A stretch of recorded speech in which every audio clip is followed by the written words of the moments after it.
Good morning, good afternoon, good evening, depending on where you are. We are currently based in Massachusetts in the United States, but I know we have many viewers all over the world. This is CS50 on Twitch. My name is Colton Ogden, and today we're going to be taking a look back at game programming, which is what I usually program in. Last week on Friday we did HTML.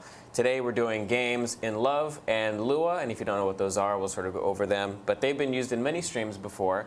Today we're going to look at a pretty famous game. If you grew up in the 90s or used computers in the 90s, you probably had, or at least used a Windows machine. And on many Windows machines, there was a game called Minesweeper, and it looked something like this. Let me transition to my computer.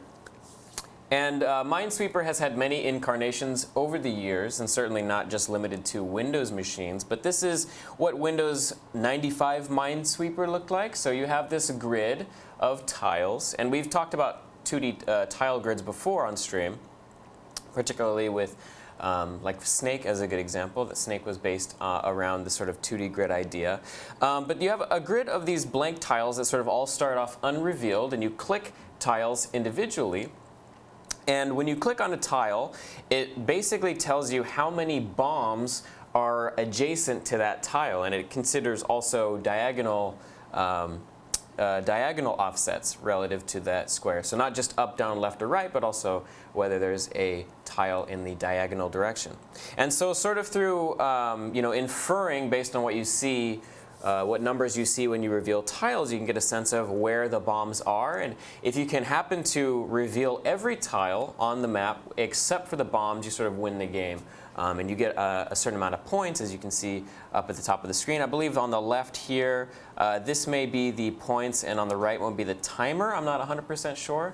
But in any case, that is the game that we will sort of be talking about today. So let me just read out some of the chat here. And everybody, let me know if you can hear me, if everything sounds good. We had a network change, although that shouldn't affect this stream. But I did have to rewire everything up to make sure that it worked. So shout outs to everybody who joined the stream early. So SashaCon32, Bella Cures, Louis0416, SDO. That's a name that I haven't memorized yet. I'm not sure if you are a first timer or if you've actually been here before. M. Kloppenberg, thanks for joining. You and I chatted briefly in the chat beforehand, saying that you really like the code review idea. So we are going to be doing a code review episode, and potentially more episodes in the future. Moi Didi, thank you very much for the follow. So what we're going to be doing is we'll be soliciting, and we did this on Facebook, but we essentially are soliciting folks who are interested in us reviewing their code. And so I'm trying to think offhand. I don't have a bit.ly URL. It'd be cool to have a bit.ly URL or something. Let me see if I can really quickly do that. So if we have just go to bit.ly. So what bit.ly is a URL that allows you to shorten longer URLs. So we have a form. Essentially, here's the gist of the idea for the new program. So you have a GitHub repo or a gist, or those two. We're formally saying gists or GitHub repos, public URLs for your source code. SashaCon32, you didn't get a haircut. You're right. I promised I was going to get a haircut on this last Sunday. A couple of things happened. So firstly, we had a blizzard here. And it was kind of a pain to go out in the blizzard and like super cold weather, super freezing, and especially because I would be getting a buzz in like super freezing weather. I was like, nah, I'm not going to do that. And then I tried to get it yesterday, and the person that cuts my hair wasn't working yesterday. So I kind of shafted myself a little bit. But I'm going to say I will do my best to get it done by Friday, if not over next weekend. But yeah, I screwed that one up. Anyway, the code review idea. So the code review thing is something where you, if you're a Twitch viewer, or otherwise if you're on YouTube or whatnot, you can submit to us your source code for some repo or a gist, and we'll take a look at it. And on stream, David and I will sort of grade your code in sort of in the same way that we do with CS50 students at Harvard, where we just take a look at your style and your design. So basically, how well is your code formatted, and then how well have you engineered your application? Do you have duplication of code, the dry principle, those sorts of basic things. Like, is your code well engineered, well designed? Does it look nice? to sort of give you some feedback. If you're a beginner or an intermediate programmer and you want to make sure that you're on the right track, we can do that for you. And it would be a cool sort of bit of new content for the Twitch channel. So what I was going to do was I'm going to the CS50 Facebook group. I'm going to try and get that URL so I can post it in the chat here for everybody who's actively watching right now. Let me just, I don't want to take too much time on this, but this is a cool idea. I think it could make some great content. Let me get the URL. Going as fast as I can here. OK, bit.ly. Here we go. OK, create. Long URL. OK, this is going to be copy. Let me actually, let's make it. How do I edit this? Customize. So this is going to be CS50 Twitch code. What's the best way to do this? CS50 Twitch code review. It's not really that long of a URL, but I'm going to put in the chat now. So bit.ly/CS50 Twitch code review. Let me just make sure that that works. Bit.ly CS50 Twitch code review. Yes. OK, cool. So that's in the chat now. So if you go to that URL, you can submit your code, your source code. So the form is going to expect a GitHub repo or a gist, a GitHub gist, which is another GitHub feature that lets you basically put your source code into one file that you can share publicly. Ideally, the code bases should be somewhat small and maintainable. Manageable, so that we don't have to spend too much time grecking through a massive code base. We're not going to bug test, so this isn't like fix my bug, although maybe that's something that we can look at in the future for a different bit of content. But this is going to be more like grade my style, like how good does my code look, how well engineered is it. Definitely use it for that intended use case. So I'm going to transition back to my screen here. That's all done. Let me make sure that I'm caught up with the chat. So that was M. Kloppenberg. Martin posted in the chat about that. So if you're curious what he's referring to, that's what the URL is. Submit that link if you want a chance to have your code reviewed on stream. And we may not be able to review everybody's source code, but we'll take a look. We'll definitely try our best. So thanks so much. Isul You Hope, thank you very much. Doing a great job. Appreciate it. Belkira says, hi, Tuxman, let's Minesweep today. And Tuxman, I think, also posted about the source code thing. So Tuxman's already in. So follow Tuxman's example. Join the CS50 code review initiative. Light of Hell 1 says hello. What technologies will you be using for this, says Zakilla Potato, and how in-depth will you explain what you are doing and why? Fairly in-depth. I would say probably not as in-depth as prior streams that covered the basics, but we're going to be using two technologies today. So the first technology is called Love2D, or Love, and it's a framework, a game framework that you can go to love2d.org to download. And the language that it uses to for you to actually write your programs is called Lua, and it's a scripting language similar to JavaScript and Python in some ways, and kind of its own thing. But download that if you haven't downloaded it already and you're curious and you want to follow along. We've used it in a bunch of streams so far. It's a great 2D game development framework. And we will be using that and covering a lot of the, I'll be sort of explaining some of the basics as we go along, but not tremendously, especially because today's game is a little meatier than some of the games that we've done recently. So great question. Never used Lua. Is it worth watching if I'm primarily focused on web development? Again, by Zakilla Potato. If you're interested primarily in web development, you may not get a ton of value out of this particular video. In the future, we'll be doing more web development content, such as CSS and JavaScript. So CSS next week, JavaScript probably the week after that, or at least the weeks after that, Bootstrap coming sort of after that. Love and Love2D are in the context of game development and pretty separated from web development. So it kind of depends on whether or not you have a casual interest in games. But yeah, that is good question, good consideration. Ultimately, all of learning how to program kind of comes together and is useful, but I wouldn't blame you for, say, ducking out of today and maybe watching a future stream on maybe CSS or Bootstrap or JavaScript. But to Sashikant's point, always helpful to explore different areas. Exactly. Lua has multiple web frameworks like Sailor and Lapis, says Tuxman. So, yeah, interesting. So I guess if you're doing a transpiled approach, so taking a language like Lua and transpiling it to JavaScript, which is common, to transpile languages back and forth on the web. For example, CoffeeScript is a transpiled language. It's very similar to Python. And people program in CoffeeScript and then transpile that to JavaScript. So you could do something like that. With Lua, it sounds like I actually haven't dug into Lua web development too much at all, so I'm not familiar with either Sailor or Lapis, but I believe Tuxman is much more familiar with that area than I am. Bavik says, what is the deadline to submit code for the code review stream? I'm working on tic-tac-toe using Python, the one discussed on CS50 Beyond. We don't have a specific deadline, so what we're going to do is have a stream next week, next Friday, on the code review, and then if people like it and it's a good stream, we'll probably do multiple of them. So I would say deadline next Wednesday. Try to get it if you want us to look at it and get it on onto the first sort of code review stream. I would say try to get it to us by next Wednesday.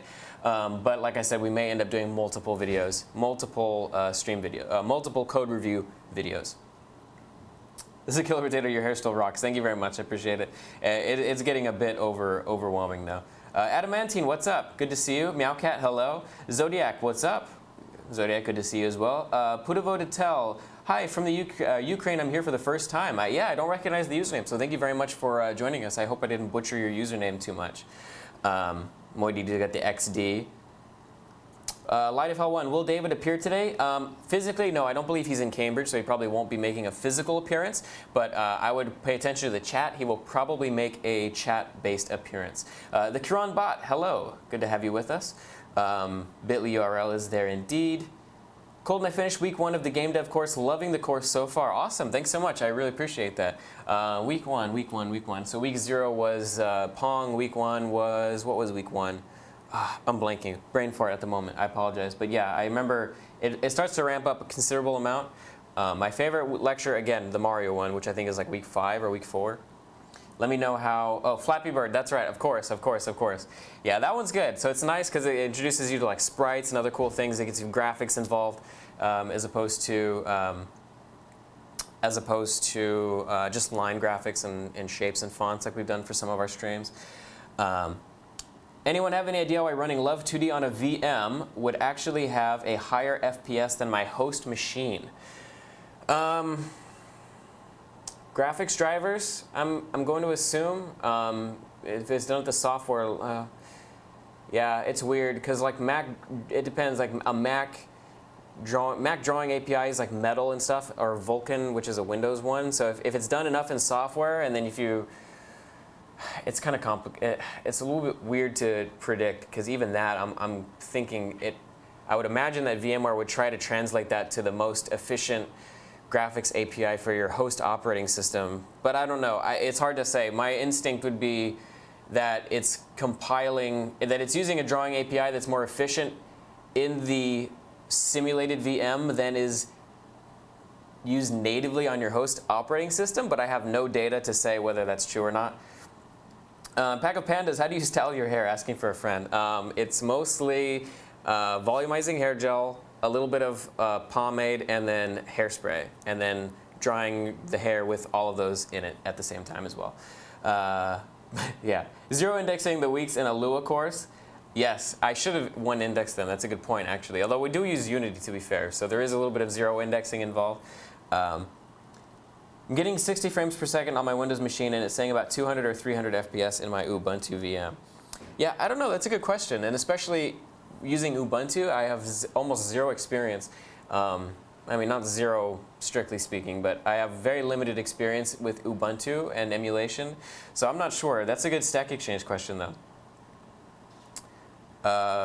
And yeah, to M. Kloppenberg's point, you could be having your Windows machine frame locking, and then your Ubuntu is unlocked, and maybe your Windows machine technically is actually getting 600 frames per second, but your Ubuntu machine is getting 200 and looking as if it's getting more. Malkins is like the hair too. Sludgebeard, which is a great name. Where are you taking the course? edX, vsync, or refresh rate. Yeah, those are related.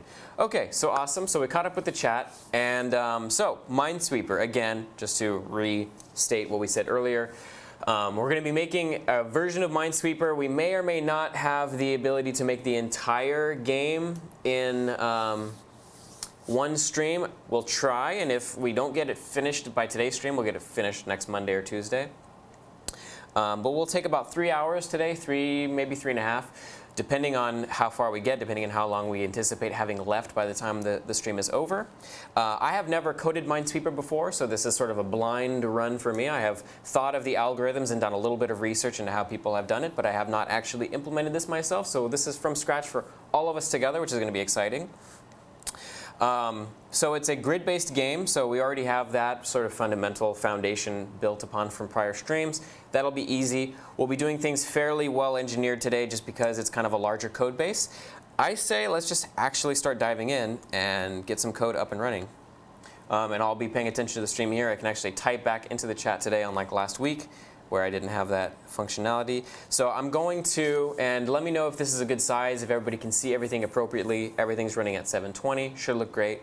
I'm going to create, in my streams folder, which is just an arbitrary folder on my computer, I'm going to create a subfolder called Minesweeper.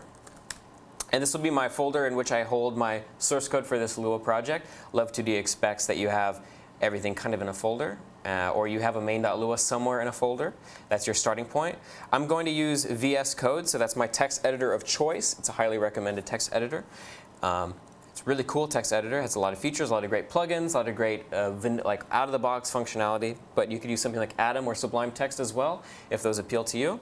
And I'm sure there are other text editors that are competitors that I don't even know about. I'm going to create a new file called main.lua.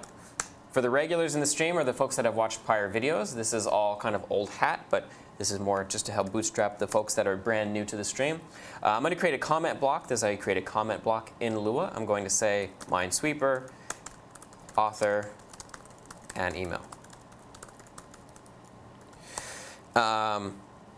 And so there's a few functions, and we've looked at all of these before. This is just part of programming a game in Lua, in Love2D. I'm going to say love.load. I'm going to say love.update and love.draw. And for good measure, I'm also going to say love.keyPressed, just so we have that basic foundation. These are all functions that Love2D expects to exist in your main.lua. It calls love.load once at the beginning of the game. It calls update every frame.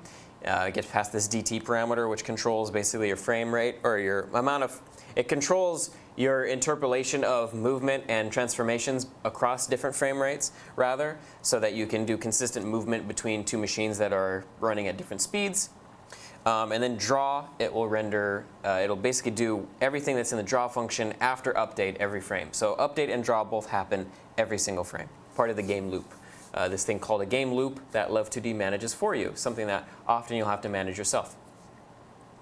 NACL Eric, caught the beginning of a CS50 stream. Nice, nice. And Putavo to deal, thank you very much for the host. I appreciate that very much. Yeah, the game loop is sort of this infinite loop that manages drawing and updating and taking an input, and it does this usually once every 60th of a second. So that's the frame rate. Bavik Knight says no mouse click, only key press. We will be doing mouse as well. We'll basically be looking to see,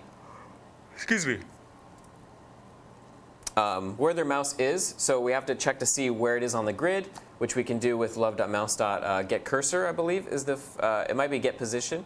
And then we will also be doing mouse click as well. This is just to bootstrap us into getting a basic application up and running. So I can do something like if key is equal to escape, then love.event.quit. We can bootstrap our application up into something a little bit more sophisticated with defining our own function for checking for input, which we looked at in a prior stream. Essentially, Love2D doesn't let you check for single key presses outside of main.lua, which is a problem if we want to check for single key presses in a separate state, a separate game state, for example. which we will probably end up taking a look at by the end of the stream. Now I can run this application, which is cool, and then it gives me a window, a black window, and if I press escape, it'll actually let me quit the application because I defined this bit of code here that says in my love.keyPressed function, which is again a function that love2d provides you, and it gets this key value for every single key you press. It gets that key value. So we're basically just checking, if key is equal to escape, the string escape, which is how love2d organizes its sort of not constants, but its symbolization of the different keystrokes on your keyboard. If the key is equal to escape, then we'll just call love.event.quit. That's love2d's way of quitting the application in code. Let's actually figure out how we want to lay this out. So in Minesweeper, and ours may not look exactly like the Minesweeper that's here, but it'll look similar. We have all these squares, and depending on where the squares are, or sorry, depending on how the square is interacted with, so whether it's unpressed, whether it's pressed, and whether it's blank, a numerical square, or a bomb, it has a different look.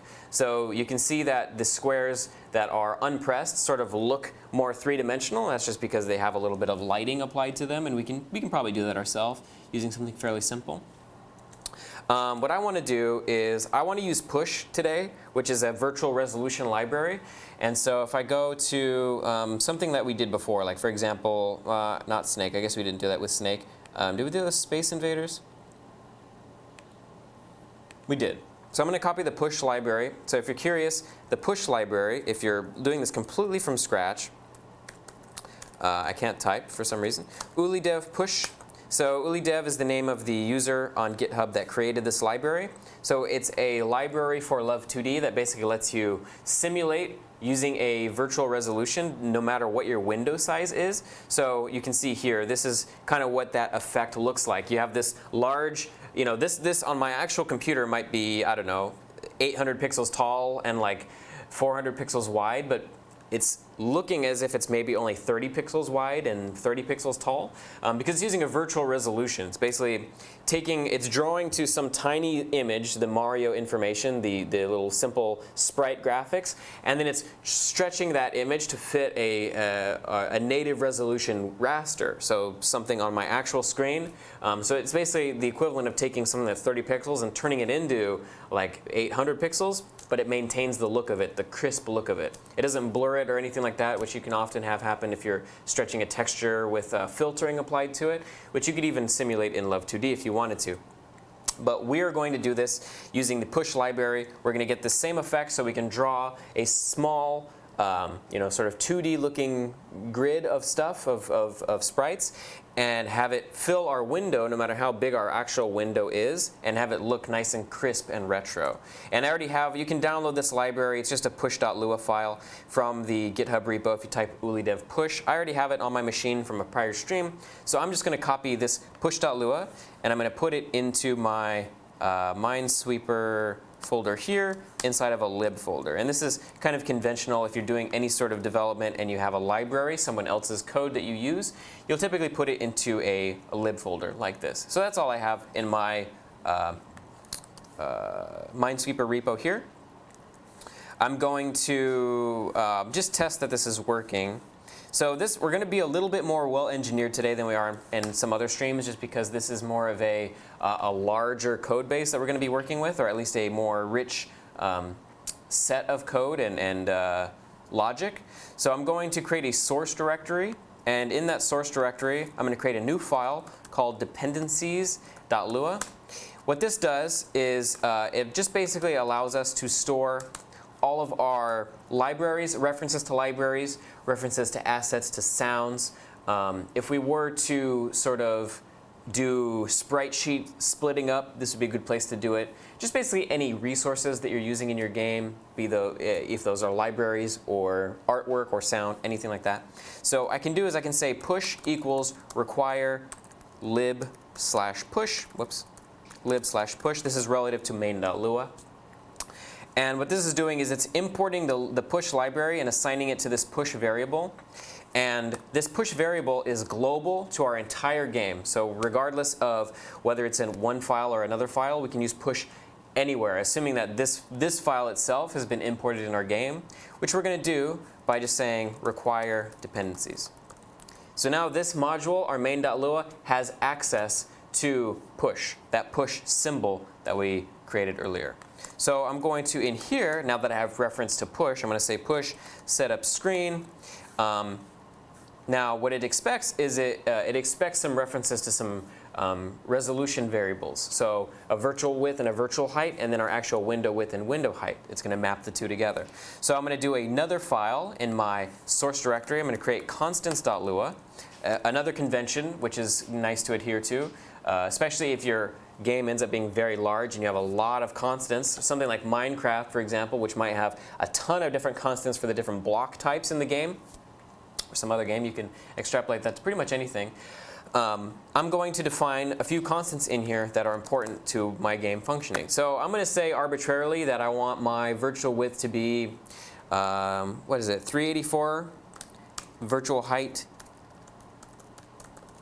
216. I don't remember if this is the exact resolution I'm going for, but it's something very similar to this. It's like a 1920 by 1080 ratio that looks very similar to the Super Nintendo era, that sort of nice resolution. So virtual width, virtual height, but window width, I want this actual window on my machine to be 720 by 1280 by 720. I want this to actually be a 720p window that looks like it's from the Super Nintendo era. So this is how you get that effect.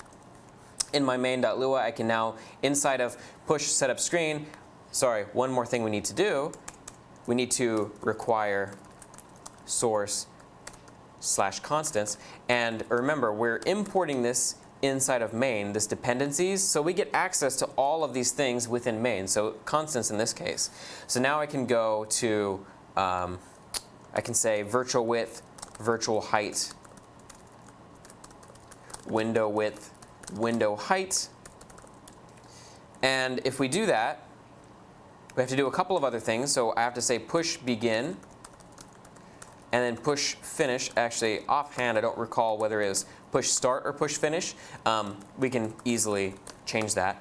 Just to make sure that we are actually rendering everything at the correct virtual resolution, I'm just going to print something to the world. I want to say hello Twitch in a love.graphics.print statement, run the game, and dependencies is not found because what I did is I said require just dependencies. This needs to be require source / dependencies. Again, this is relative to where main.lua is. Dependencies itself is within this source directory. So I'm going to run this again. And the method is not begin, it is start. So push start. I always get those two confused. And then now that we have everything running, I'm drawing sort of a 12 pixel font to the screen. So by default, Love renders sort of a 12 pixel font. And it looks like it's actually pretty large on the screen. So that's the result of the virtual resolution at work. And it says hello Twitch. It looks a little bit blurry, so I'm going to make a small adjustment in my dependencies.lua. At the very top, I'm going to say love.graphics.set default filter.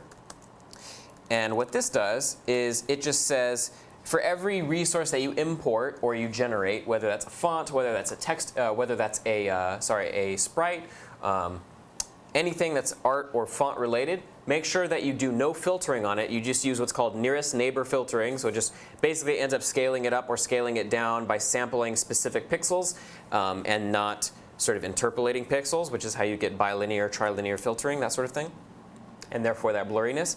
This will just make it look completely crisp and completely pixelated no matter how big or how small we make it. So if I rerun this, you'll notice that, and it may be hard to see on camera, but we do indeed have a much more crisp font. There's no interpolation of pixel data.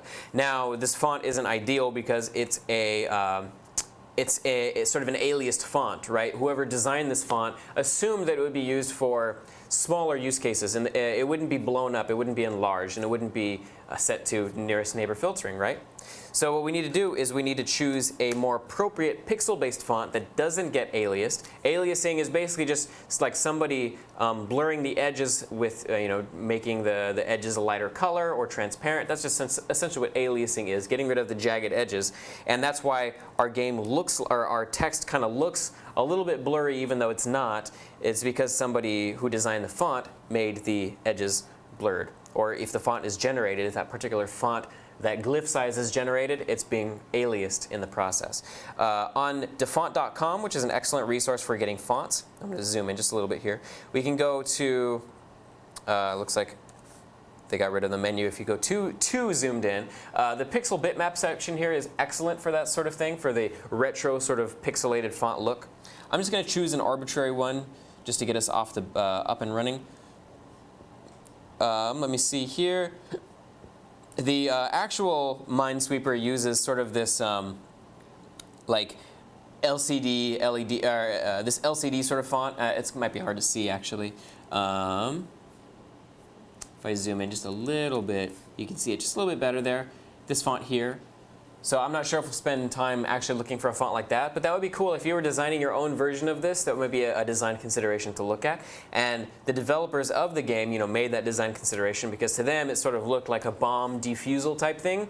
So this is an interesting sort of way to look at, or to at least contemplate, user experience and making your users feel like they're in the game. And actually, this is a cute image. I didn't see this earlier. We have people, like there's a soldier sort of like using an actual metal detector on top of a grid of what is just a texturization of the Minesweeper game. So just basically taking it, putting it into the real world. Anyway, somebody's doing it here too. I'm not sure if that's real or not. But yeah, that's maybe the font that you could consider using. We're not going to do that. We're just going to use a simple bitmap font.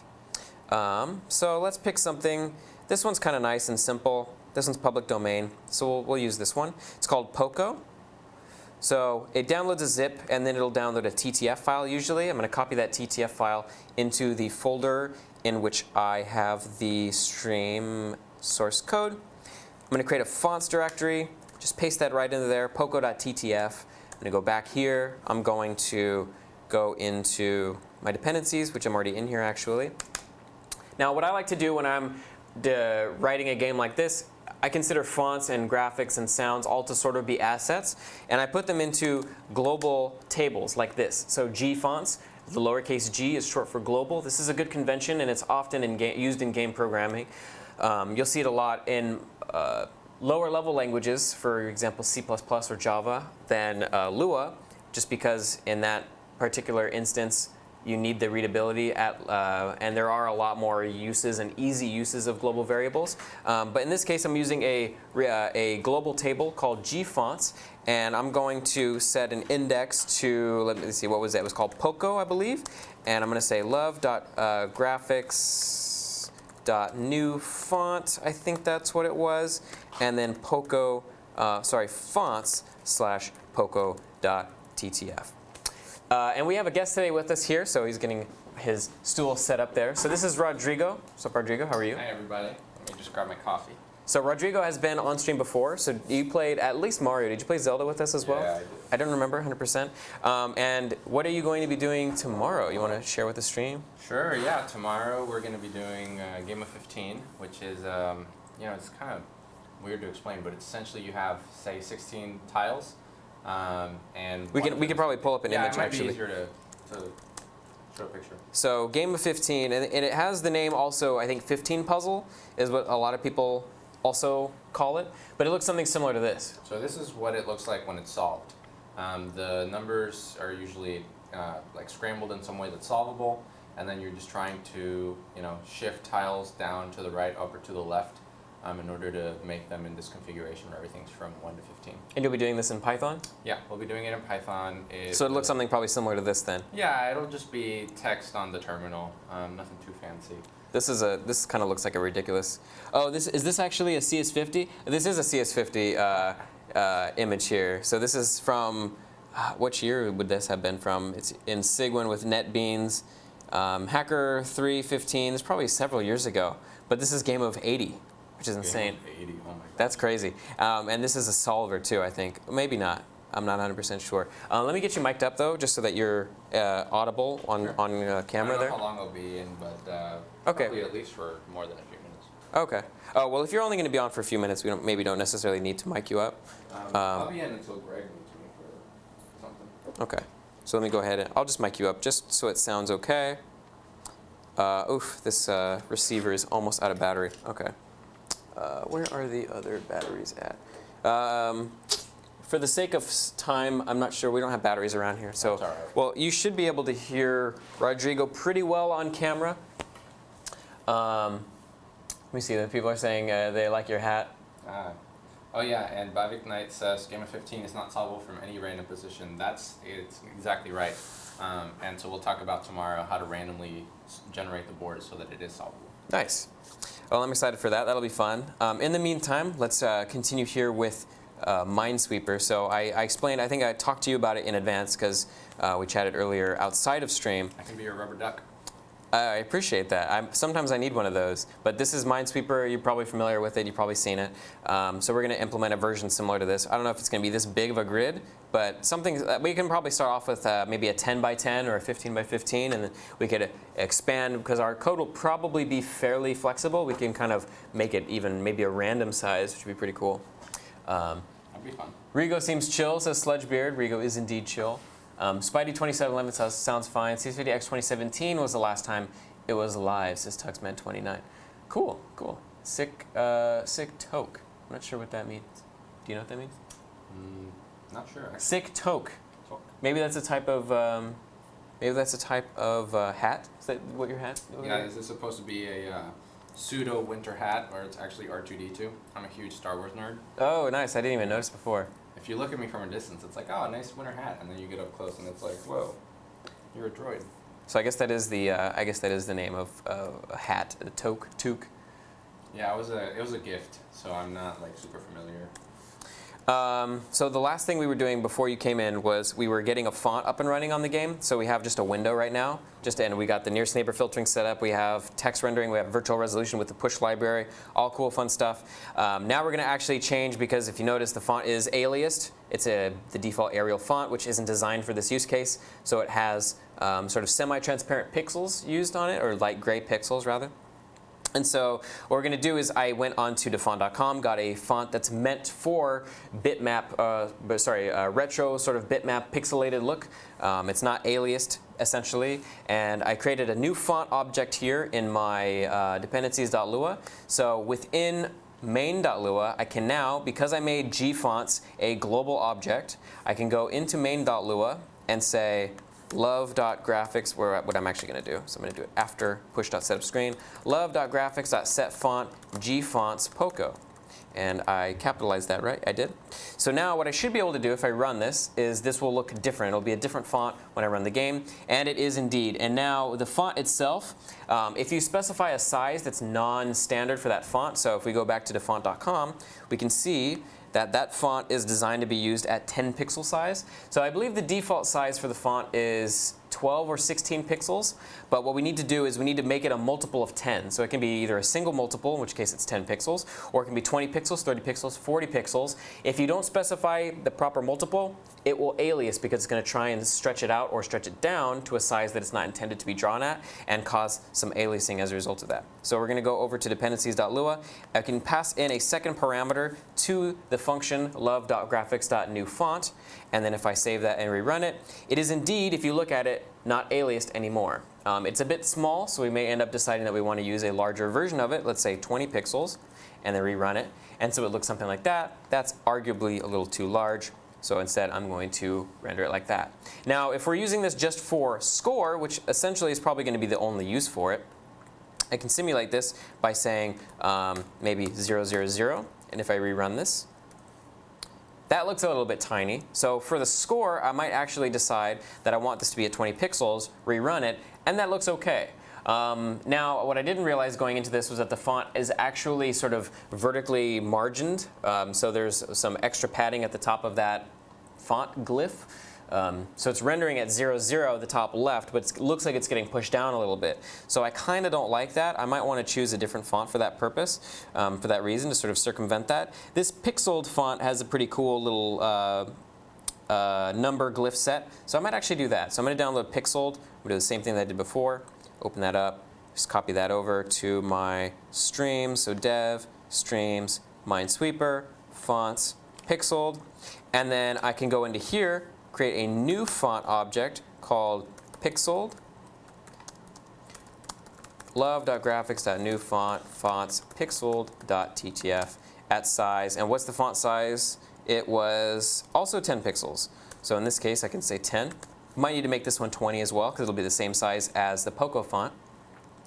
Render that. We need to actually set that to be our default font. So I'm going to say pixel here instead of Poco. And again, that has margin. So, oh, you know what it is? No, there's no margin. I screwed up the virtual resolution. So what I need to do, I'm going to say list of 16:9 resolutions. So earlier, I decided on 384 by 216, I believe it was, right up here. But apparently, that's not a 1920 by 1080 perfect resolution. So let's zoom that back out just a little bit. So if you render at a non-16 by 9 resolution, you're going to get some either vertical or horizontal padding, the black padding, depending on, and we can't tell that it's black padding because we are rendering our game with a black background. We could do, for example, love.graphics.clear at 0.4. And then, oh, OK, in that case, it also did it. Am I just going crazy? I may be going crazy. No, I'm not. So 384 by 384 by 216 is a 1920. Did I just get unlucky and choose two fonts that were both vertically padded by quite a bit? That might be what it is. That's strange.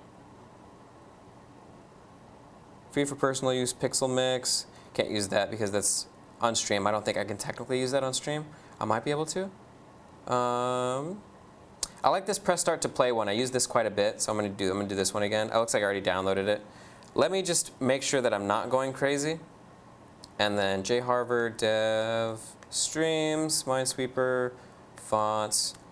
I'm gonna call this one start.ttf. Go back into here. Print 000. Let's create yet another font. We'll call it start. And notice that I have this table that I'm storing just kind of an arbitrary number of these fonts, which is kind of cool. So you can have as many different fonts as you want in your game. As long as you just choose what the default font is when you draw, that's the only thing that matters. You'll use this a lot if you design UIs that have different fonts. You'll need a table that stores, and this is why we use a table, because you want to make a reference to potentially multiple different fonts. I like Rodrigo's thinking face, says Twin Tower Power. I like that. OK, so let's go ahead and set the default font to start. See if this does the same thing. OK, so we just got unlucky, and I chose two fonts that happen to have some vertical margin, I guess, at the top of it.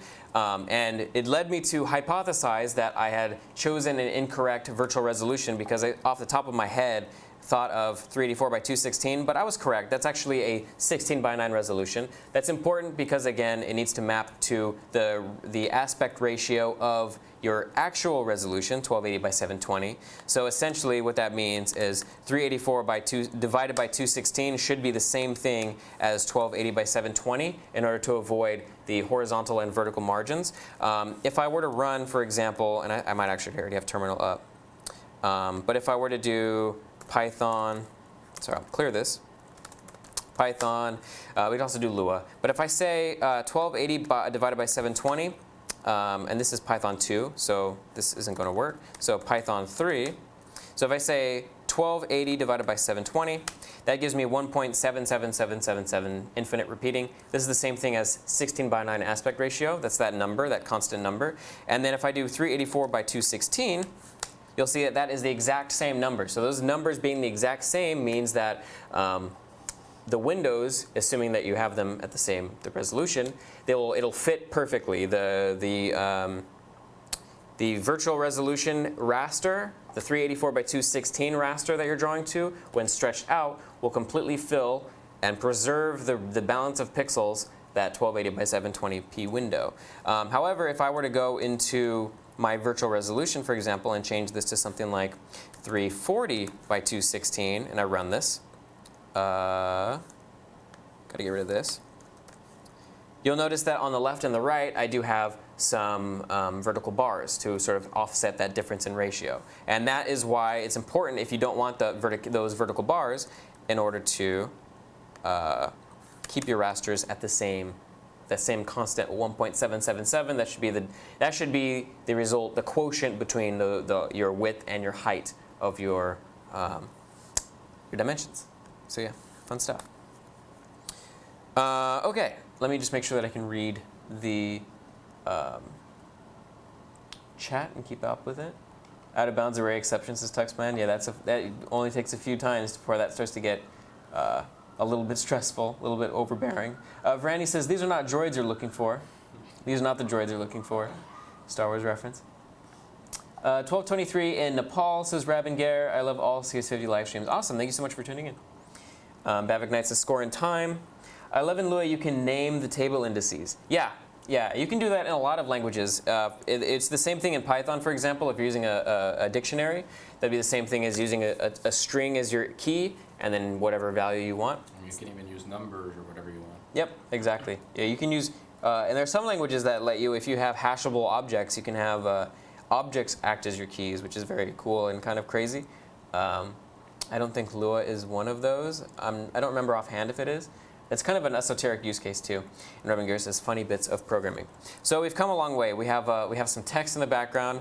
I'm going to darken this color just a little tiny bit in the background, but we're not going to use just pure black. We're going to keep it kind of a different color, kind of this dark gray. This will be our background.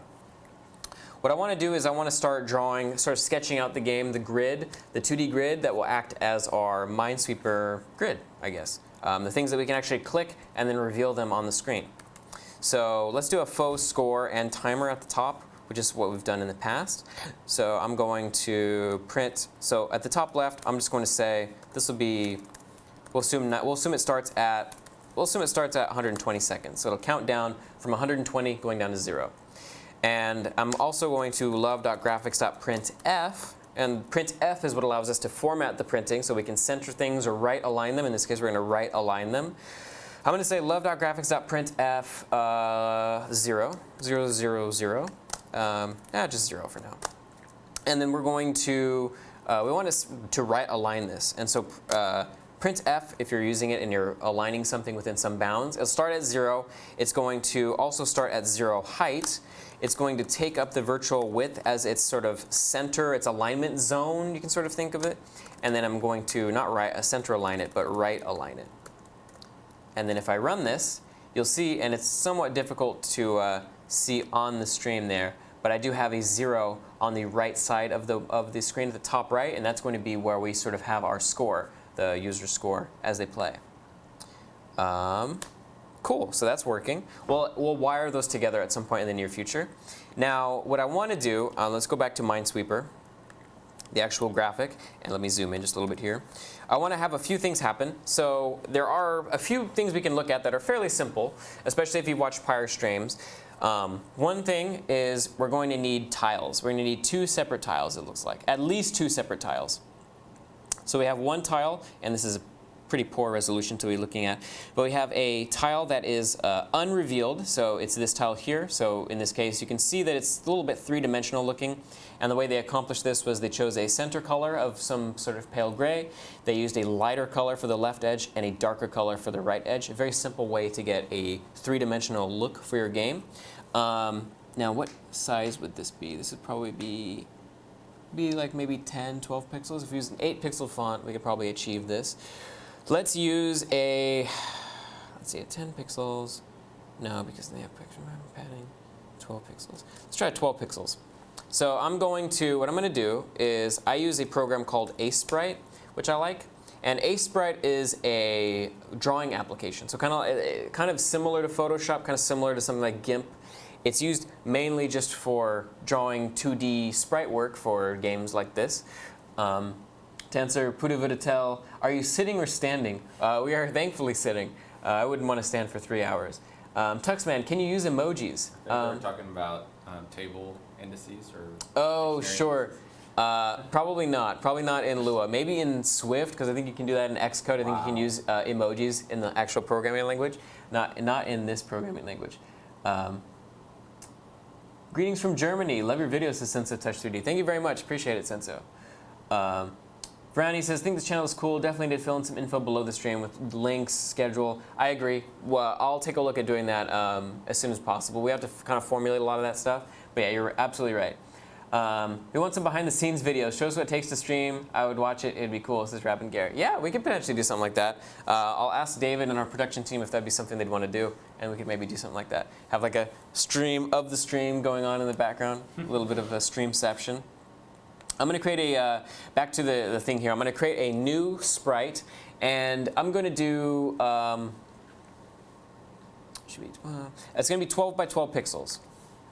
So let's do that. So this is going to be very ultra tiny, sort of, can I zoom in like that? I can. Ultra tiny, even though this looks large right here, it's actually going to be a very small drawing. I'm going to choose this pale gray. Like we said earlier, we need a pale gray, a light gray, and a dark gray. So I'm just going to fill this in, and I can actually do this with the fill tool here. I'm going to go to my pencil. I'm going to choose a lighter color. So I could choose white, but that's a little obnoxious. I'm just going to go up to here and choose that. And then, again, it was kind of like this on the left, going down.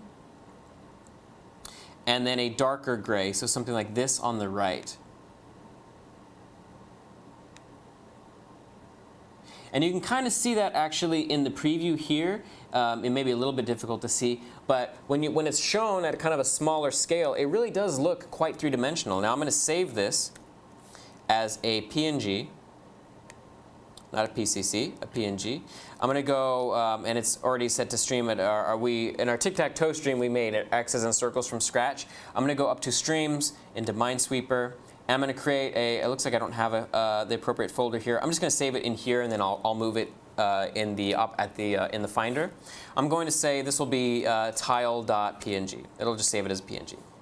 So if I go back to my Finder, notice that we do indeed now have a tile.png. And now this kind of, what you see here illustrates that, what filtering is. So we saw very clearly in our actual Sprite program when we were doing the Sprite artwork that it was crisp. You know, we saw the individual pixels of our 12 by 12 image, but Mac OS and Windows OS, I believe, by default, apply filtering to all image previews just so they look kind of nice in your as you're looking through all your stuff. But when you're using something, when you're looking at something very small like this, like a 12 by 12 pixel, it looks blurry. It looks like it's actually at a higher resolution than it is. And this is what filtering looks like versus nearest neighbor or point filtering or no filtering. So this is a perfect illustration of what that is. Now, what I said before is I'm going to move this, and what you generally want to do is have a separate folder for your graphics. So I'm going to go ahead and I'm going to take tile.png, put that in my graphics folder. I now have a tile that I can draw on the screen.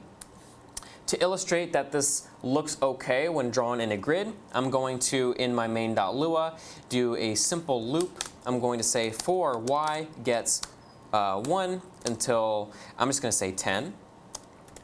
Do, just put a space there before the end of that. I'm actually going to put a space between push start and the rest of the code just for style. This is a nice thing I like to do stylistically just to illustrate sort of like semantic difference between the different things you're doing in a large chunk of code. So splitting out the fact that we're starting with the push rendering and then these like the font rendering, and then separately our loop that's going to draw all of our tiles, and then separate from that the actual closing of the push block. That's a nice way to sort of space out your code, makes it easier to read and understand what's going on, and to separate things semantically in chunks. So for y is 1 to 10, this is a nested loop. I'm going to say for x is 1 to 10, do. And what I'm going to do is draw this. So I'm going to say love.graphics.draw. And we don't have nothing to draw yet, so that's another thing that we want to do. I'm going to go into dependencies.lua, and I'm going to say gTextures. And so typically you'll hear graphics, 2D graphics referred to as textures or rasters, in this case textures. So I'm going to say gTextures is equal to, and we'll call this tile, and we'll say love.graphics.newImage, and this is going to be at graphics tile.png. So it just loads that tile.png that we created from our Sprite, and we put it in a folder. Just going to load it from disk in that graphics folder, just like it does with the font file, the TTF file as well. I'm going to say love.graphics.draw gTextures, and I'm going to say tile. I'm going to say, and we have to draw this at a particular xy location. So I'm going to say x minus 1. Actually, no, I'm just going to draw it at x, actually. I'm going to say x times, and then in constants.lua, I'm going to say tile size equals 12, right? Try to take magic numbers out of your source code as much as you can. You can say we're using it here debatably, but this is just to illustrate something. We will get rid of this, but we will not get rid of, for example, the tile size. We're going to use that a lot. I'm going to say tile size y times tile size. And that should actually just work right off the gate. And if I run this, you indeed can see that we have sort of a Minesweeper-like grid being drawn. And it's offset a little bit because we're drawing this not at 0, 0. We're not starting at 0, 0 because we're actually starting the xy rendering at 1. Notice that y and x start at 1. They don't start at 0. So we're not actually drawing relative to the top left. I could say x minus 1 times tile size and y minus 1 times tile size. And what this will do is this will actually sort of draw it based at the top left corner. And this is nice and clean and flush with our window, but it obscures the timer that we put earlier. And our actual grid, when we get to the game itself, when we lay everything out the way we properly want to, it's not going to be at the very top left. It's going to be kind of shifted down, kind of centered in the game world. So yeah, looks kind of nice already, right? I like it. Very simple, too. Just a very simple idea, something that you see a lot in sprites and in UI. Just make the far left edge of something a light color. It's kind of in the same palette as your center color. And then make the far right a darker version of that same palette. To make sure that I caught up. Is CS50 available somewhere? The CS50 website is all about some event, and that is it. And then looks like, yeah, Tuxman kindly put in cs50.edx.org. Gotta go. Thanks for the great stream as always. Learned about better folder hierarchy for my future projects. Awesome. Thanks, Tuxman. Appreciate you tuning in. I'm glad that you were able to pull something away from today's stream. Cool. So we have our grid being drawn. We have a little bit of a tutorial on drawing some basic sprite stuff. That's not the only tile that we want, though, because if we look at the image here, we can see that when we do click a tile and that tile's been depressed, it's actually very similar to our other tile, but it doesn't have a light edge any longer. Now, what it has is just a dark left and top edge, and then nothing on the right and the bottom.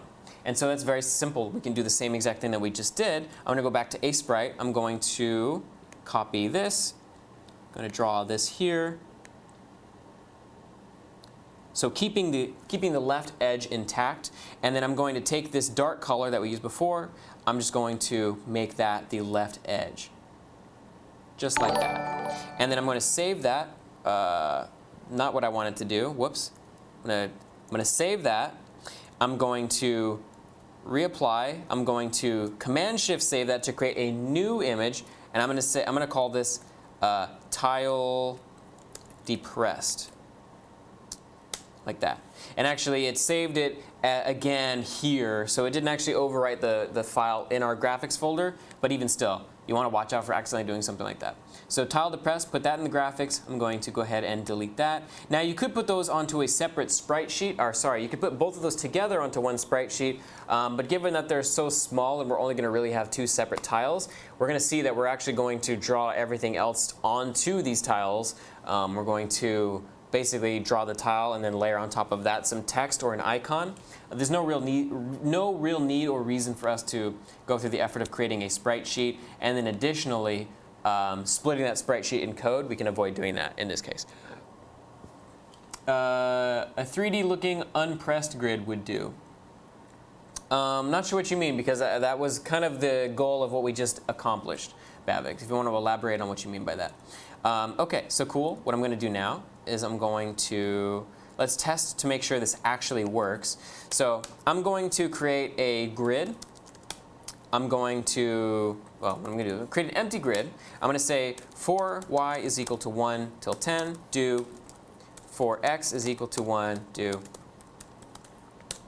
And then I'm going to say table.insert into grid, another empty table. I'm basically creating a 2D table here. And then I'm going to say table.insert into grid y, which now will now exist by the time this happens because we will have just inserted a table. I'm going to insert into that either a 1 or a 2. So in this case, math.random 2. And another important thing that we should do actually is seed our random number generator. So I'm going to say math.randomSeed os.time. If you're not familiar with what this does, this just seeds our random number generator with our os time, which will always be different every single time we start the game. So this means our random number generator will function differently every single time we play the game. So we've created a 2D grid here. Every single index, so this is going to be mapping to our actual tile grid. Every single index in our 2D grid is going to be either 1 or 2. And so what I can do down here is I can say grid at y x is equal to 1 and this, or g textures tile depressed. Is it an underscore instead of the hyphen for tile depressed? No, because what we're going to do is I'm going to go into dependencies. But I haven't done this yet. I'm going to create another index here called tile depressed. And this is not really a formal convention. I would say I've seen it more than I've seen this for indices, at least in the context of Lua. But my experience might differ from your experience, and I'm not sure whether there's a formal sort of standard for this. But I typically like to use hyphens to be my indices for tables in strings. And I'm going to say love.graphics.newImage graphics tile depressed. And underscores are more of a convention for actual files. So there's kind of a dichotomy here, which you could argue could lead to a source of bugs for people assuming that it'll be underscores, or for developers even assuming it'll be underscores. But there's semantic value, I guess, in knowing that that's a table key versus a file. So maybe that's OK. But in any case, I have this sort of implemented. And now if I render the game and it's all randomized, you can see that we do have a grid of tiles. And we do get this nice sort of faux 3D look, right? That tile, we sort of tricked our mind into thinking that that's lower, or that tile is higher than that tile on the left. So very simple things that add up to make a pretty nice looking UI for our game. Now, do we have any more comments that we should read? Just some chatting. OK, cool. So Bellacures kindly pitched my game dev course. Ronnie saying that looks amazing. Bavik saying cool. I agree. This is super cool. And I want to say, I have never implemented this before. I just happen to know these puzzle pieces that I've picked up from working on this game, working on this game, making observations about the game that I'm trying to implement, and then actually orchestrating that in code. And you can sort of predict how things are going to look and behave the more experience that you get. And so I went into this sort of knowing what the outcome of this would be. But even I, looking at this, I'm like, wow, this actually looks pretty cool. I think this is pretty awesome. One thing we could do, we could actually darken the background just a little bit, just a shade, to give it even more of a 3D look. So I think I might do that. I'm just going to sample this color here.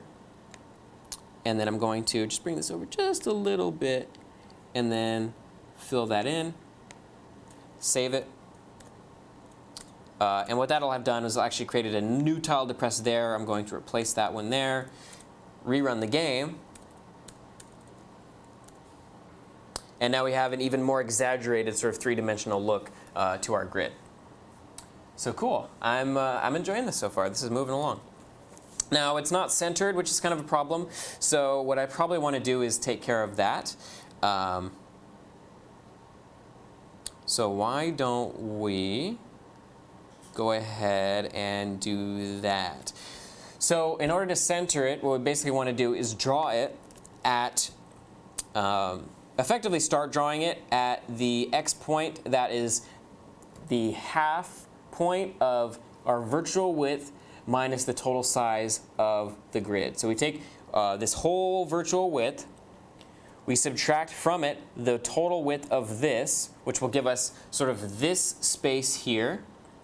Then we divide this space by 2, start drawing at that on the x-axis, and that will have the effect of drawing this grid.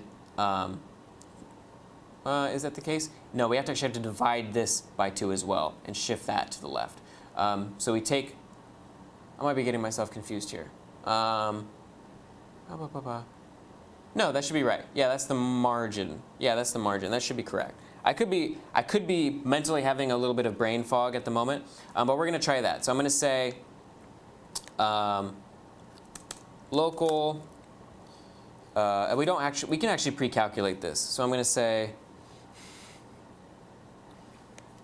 local padding is equal to virtual width minus the grid, the total grid size, which would be, so another thing we should do, and actually this is important, grid size, or rather grid width, and this will be 10, and then grid height will also be 10. And we can change this. The way that we're actually creating this right now, we can have this be programmatically centering because we're going to take this into consideration when we actually figure out the margin of our game, or the padding of our game grid. So I can say virtual width minus grid width times tile size, right? So that'll be the number of tiles and the width of the tiles. Sorry, the size of the tile, which is 14 pixels, and then multiply that by the number of tiles in the grid. So that'll be the number of pixels wide that our grid is in total. So I'm going to say, and this will actually still, because of the order of operations, work the same way as the parentheses, but it lets us kind of keep track of what we're doing a little bit easier here. So I'm going to say virtual width minus grid width times tile size, and then I'm going to divide that by 2. So that'll be, and this will actually be more appropriately named as left padding, or left offset, I should say. So this will be, again, our padding between the grid and the virtual widths difference of that, and then divide that by 2. And then if I say left offset plus where we want to draw the x, and then I render this. Oops, I screwed that up. OK, so that's not working. Virtual width minus the grid size.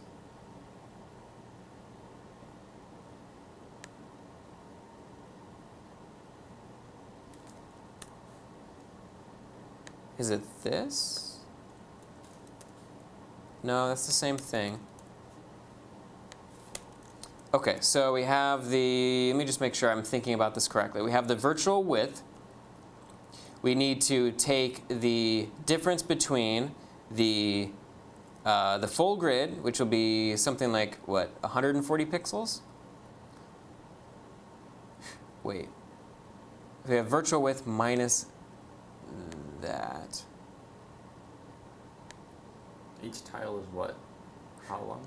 Wait, does it actually need to be virtual width minus that, and then we minus that?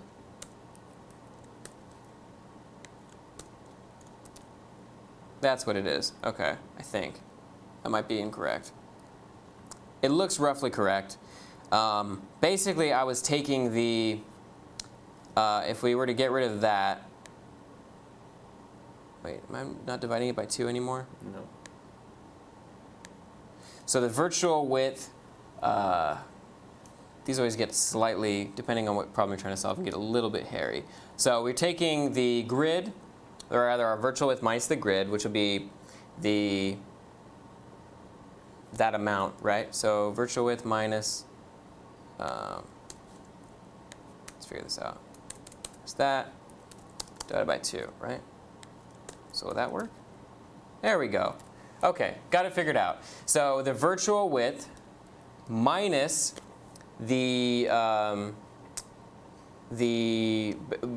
minus the grid's width in total, and then we divide that whole thing by 2. So I was dividing it by 2 before actually subtracting it, which was causing it to behave inappropriately. That is completely centered. You can tell based on the untitled right here. And then I can draw this shifted down on the y as well. I'm just going to make this arbitrary. So top offset, I'm just going to say that's, we'll say 40 pixels. And then I can say top offset plus that. Cool. So now it's completely centered. Everything looks pretty good. Now, what I want to do is to be able to choose a tile with the mouse, which is what Bavik Knight said before. And let me just make sure I'm keeping up with the chat here. Rodrigo nods approvingly. Windows fine for programming. I see many developers use Unix-based systems, and it confuses me a little bit. Yeah, Windows is fine for programming. Unix tends to make it a lot easier to program in certain contexts, but I mean, game programming is often done on Windows machines. You can program a lot on just Windows machines without too much of a headache. But I would say I think it's a little bit easier to get into programming and to be productive and to get bootstrapped in a Linux or Unix environment, just because there's a lot of tools to easily get set up, a lot of package managers that make it easy. Mac, for example, with Homebrew, you can get set up really fast, and it's not really that easy to do on a Windows machine in the same way. Plus, a lot of, like, if you're Googling around for help, a lot of the examples that you'll find assume that you're running a Unix-based system. Yeah, agreed. Man, it looks like Bavick-Knight. Yeah, Bavick-Knight had the right idea there. Yeah, Rabinger had the idea. I was dividing by 2 at the wrong time, which was causing a problem. For Sunlight says, hello, Colton, Rodrigo, the regulars and newcomers. Thanks for joining us. JP guy, good to see you. Cool. All right, let's go ahead and maybe break out some of this into different files. So for example, there's an idea of a grid, right? A game grid, and we'll say, let's rename this actually to game grid, because I think grid is just a little bit too generic of a class. I'm going to go ahead, and this is going to be a class. So what I want to do is I'm going to take the class library that we used last time, or rather, that we used in, wait, did we use it last time? Yeah, I think we did. Yeah. No, we didn't use it there. Where did we use it? I forgot offhand.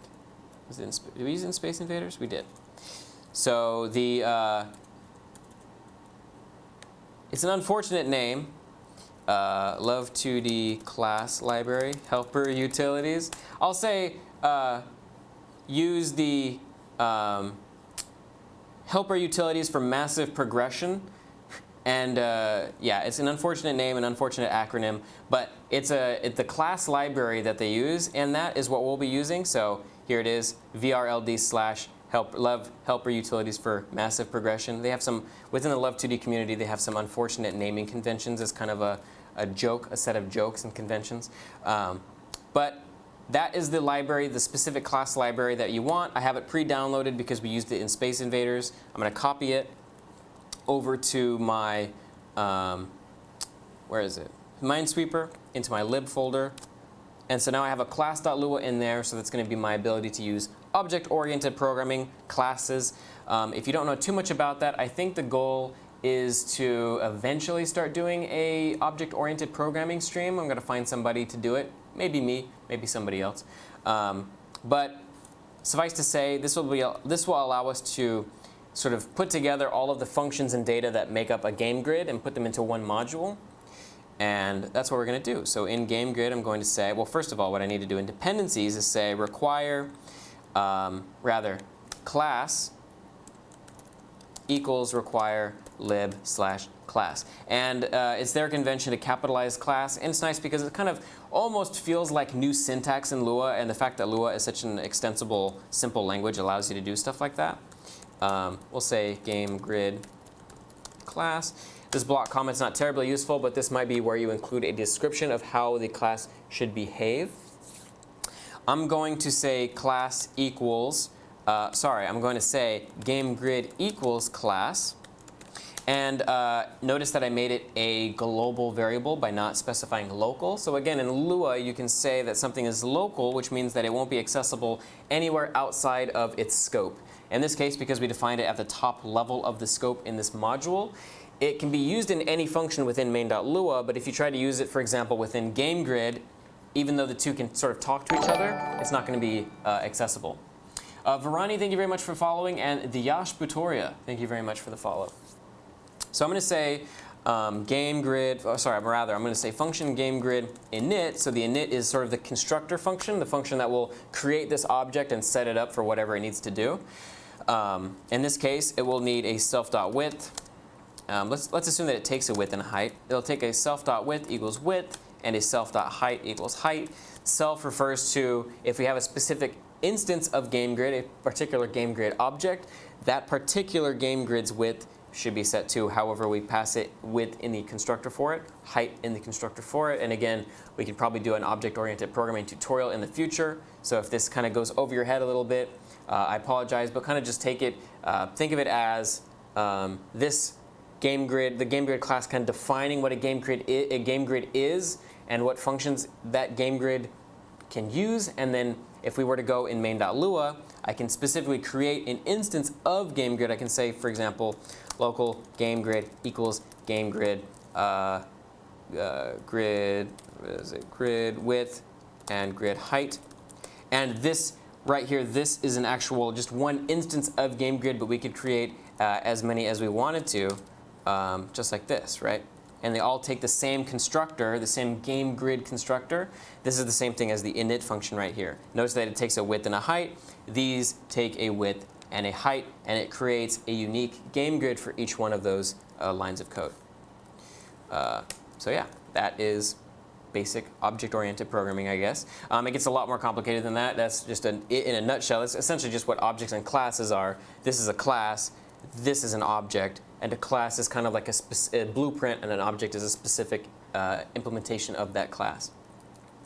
So in any case, we're going to be able to define all of the behavior, including the drawing and updating of our class within the game grid class itself. I could say game grid update and game grid render.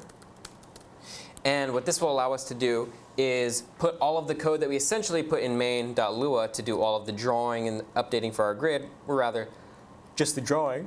Excuse me. I can take this, and I can instead say something like game grid render right here. Defer the rendering to the class itself right in here. So I can say now for 1 until, and we don't want to use 10, we want to use self.height and self.width. And all the rest should be pretty good. Now top offset no longer exists in this current scope, and neither does left offset. So what we probably want to do is make those constants. So I can say, well, actually, no, top offset's not going to be a constant. But what we can do is we can say self.left offset. We keep it as a variable within the game grid itself.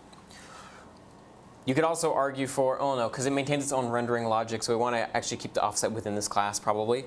So I can say, take this bit of code here, delete it, bring it over here, copy that there. We do still have virtual width, grid width, and tile size references within this module because these are global constants. We put them into the constants file. They can be accessed within any module. So our game grid can make references to those variables, well, those constants. And then now this works fine. Left offset is no longer a global variable. It's a member variable. This has a specific reference to its left offset. It's calculated it at the beginning of its instantiation. It calculates it as soon as the constructor is called. After it gets the width and then it gets the height, it figures out what its left offset should be. And actually, this should not be grid width. This should be self.width. But virtual width and tile size are always going to be the same. It's just the actual width is going to be different. And then after that, we're going to make top offset a constant. So I'm going to say top offset. Put this in here. Top offset is equal to 40. I'm going to get rid of that in main.lua. And then this is fine. This is fine. We're rendering the game grid in here. So if I were to run this, we have an issue because, again, it's a new module. We're not actually requiring it anywhere. We have to do that first before we have access to it. I'm going to say require source/game grid, just like that. And now it indeed works. All of the rendering logic and everything is included within the grid itself, within the class itself. This object has a reference to its own functions, its own data. We don't need to keep this in main anymore. That should be kind of one of your goals when you're implementing a game. Keep everything outside of your main.lua. Try to defer as much logic as you can into different modules. Keep those modules as small as you can. What this gives you the ability to do is separate your concerns a little bit. It allows you to think in smaller chunks at a time. You don't have to mentally sort of parse a ton of information. And if Rodrigo and I are working on a game together, I can say, Rodrigo, I want you to make this game grid class, and this is how it should behave. You should have a render and an update function. I'm going to focus on just the architecture of the game. I'm just going to focus on main.lua right now, but I want you to do the grid by yourself. And now he has the ability to do that because the grid is all taken out of our main.lua. So that's probably the most valuable aspect of it, especially if you're working on a team of people. But even if you're working by yourself, this sort of the mental I guess the mental crutch, not crutch, but sort of the assistance that you give yourself by separating things out and making it more modular is helpful in and of itself and can boost your productivity. Let me make sure that I didn't miss any comments here. Never played Minesweeper, actually. How does it work again? Sure. So we'll end up implementing this ourselves. But essentially, you have a grid of these tiles that are all these tiles they start off completely empty. And when when you click on a tile, you get the ability to, what it does is it recursively sort of checks all of its neighbor tiles and to sees if those are a number. If they're a number, then it stops recursively iterating through the board and opening tiles. If it's just an empty tile like this, it checks all of its adjacent neighbors and does a recursive sort of are those a number or are they empty, and opens all of those up, and those all open up their neighbors until again they reach a terminal point. It's the base case for your recursive algorithm, right? The base case is that it's a number, or well, that's just that it's a number, right? And that's pretty much it. And then if you click on a bomb, which is what these numbers refer to is how many bombs are near me. So, and it takes into consideration all your tiles, whether they're diagonal or not. So you can surmise that because this tile, for example, right here is a 1, that means that there's one bomb neighboring that tile. The only tile unrevealed is this diagonal tile right here. So we can say with 100% certainty, this tile is a bomb. We know that's a bomb. There's no way that cannot be a bomb, right? And same thing for this 2 here. This 2, because there are 2 tiles neighboring it that are unrevealed, only 2 tiles that are unrevealed, and because this number is a 2, meaning that there are 2 bombs neighboring this tile, we can say with 100% certainty that both of these tiles are bombs. This 3, same idea. These 3, it only has 3 neighboring unrevealed tiles, 3 bombs, therefore all of those are bombs, right? And so that's the gist of the game. That's the game loop. Your goal is to using is it induction, deduction, the difference? Deduction. I always get those two confused. You're supposed to surmise whether tiles that you haven't clicked on are bombs or not, and you're essentially trying to find bombs. You're sweeping for bombs. It's just a number game. It's similar to like Pit Cross, which is another number game. Using number hints, you figure out which tiles you can pencil in or not. I like Twin Tower Power's rule about playing the game. You press the grid and hope the bomb goes off, I think. Yeah, it's a good heuristic for playing, yeah. A lot of greetings going around. They're saying hello. JP guy was saying hello to everybody. Jan. Cool. Unpress all the mines without triggering the bomb. Rabengare thinks smart naming funny for the library we referred to earlier. Cool. Give it a go online. Yeah, that's true. You can probably find a version to play online really easily. How about on next stream you try to build a game called Dangerous Dave? Fun little game to play, lots of childhood memories. Dangerous Dave. Hopefully my safe search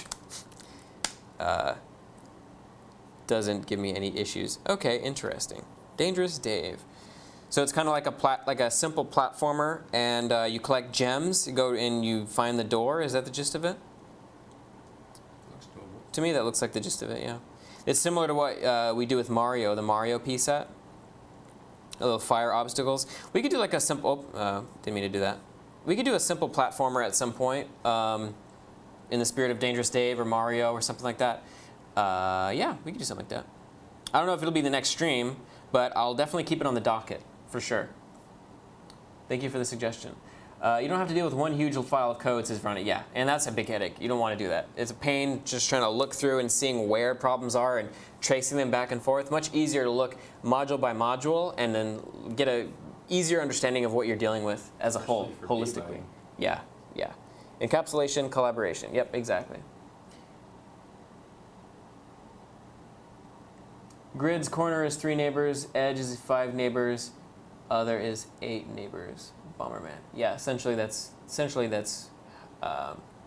yeah, for a corner you would only have, well, for a corner you would have, yeah, you would have 3 neighbors in the corner. Yeah. 5 neighbors and then edge, and 8 neighbors anywhere else. Yeah, that's correct. Cool. All right, so again, just because I love seeing this, this is our grid. What we should do is, first thing that we should do is plant bombs, right?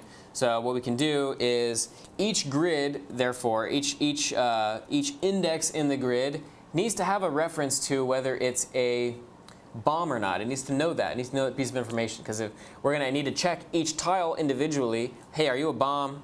If not, well, if not, then also if we've discovered you, we need another attribute. Have I clicked on you? Are you visible, right? So if you're a bomb, you may be a bomb and invisible. If you're invisible, maybe you're not a bomb, so maybe you have a number of bomb neighbors that it's all going to be hidden initially, but each tile does know how many bomb neighbors it has. So it needs a reference to that as well. And that number is going to be hidden until we click on it and unreveal it. So we have a few sort of variables, flags, that we want to keep a reference to. Now, the game grid itself isn't going to maintain a reference to this. This is going to be each individual index in the grid, right? That's going to be an actual tile, right? And so what we can do is we're going to need to create another class. We're going to need to create a game tile, or a grid tile class, right? I'm going to go do this, grid tile class. This is, again, useless comment block, but it's a good habit to get into when you want to actually fill this out with a description or with some information about how to use the class. I'm going to say grid tile is equal to class, just like we did with the game grid. I'm going to say function grid tile init, function grid tile update. I'm not sure if we're going to need update. We will probably want render. So the grid tile will maintain, we'll defer all of the rendering. So this is another sort of nested deferring of functionality. We're taking from main, we're deferring the rendering of the grid to grid tile class, but within grid, or sorry, to the game grid class. But within the game grid class, we're then deferring the rendering of each tile to the grid tile class. So things kind of trickle down and they defer, and you kind of eventually do get these sort of spider webs of functionality. But this, again, it's easier to go down and see things at a more granular level and separate your concerns or your worries rather than have to grok through a tremendous body of code. You can sort of isolate the problem a little bit more easily. It's like a company. Yeah, it is. It is. Essentially, yeah, it's like having a president that defers to a vice president, or maybe a CEO or board of directors that defer to a CEO, CTO, COO. Those have teams. The CTO might have a technical team. The CEO might have a marketing team or a financial team. And those might have interns. They might have full-time staff. There might be managers which have interns, which have full-time staff. You do get this sort of hierarchy a lot in the real world, and it maps well to games for the most part. Now, there are people that say that object-oriented programming is horrible and we should use functional programming, we should use other paradigms, we should use logical programming. But however you can think of the problem and solve it more easily, that's essentially a step in the right direction. Whatever gets your software done better and faster, better also being bug-free, more maintainable.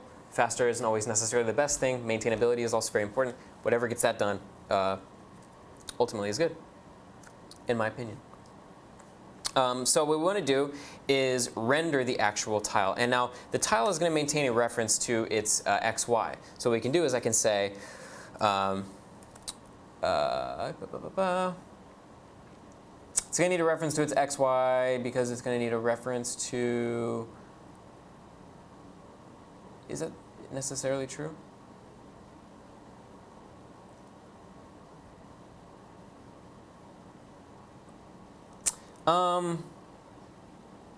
It might not need a reference to its XY, actually. We might be able to get away without doing that. It will minimally need whether it's a bomb.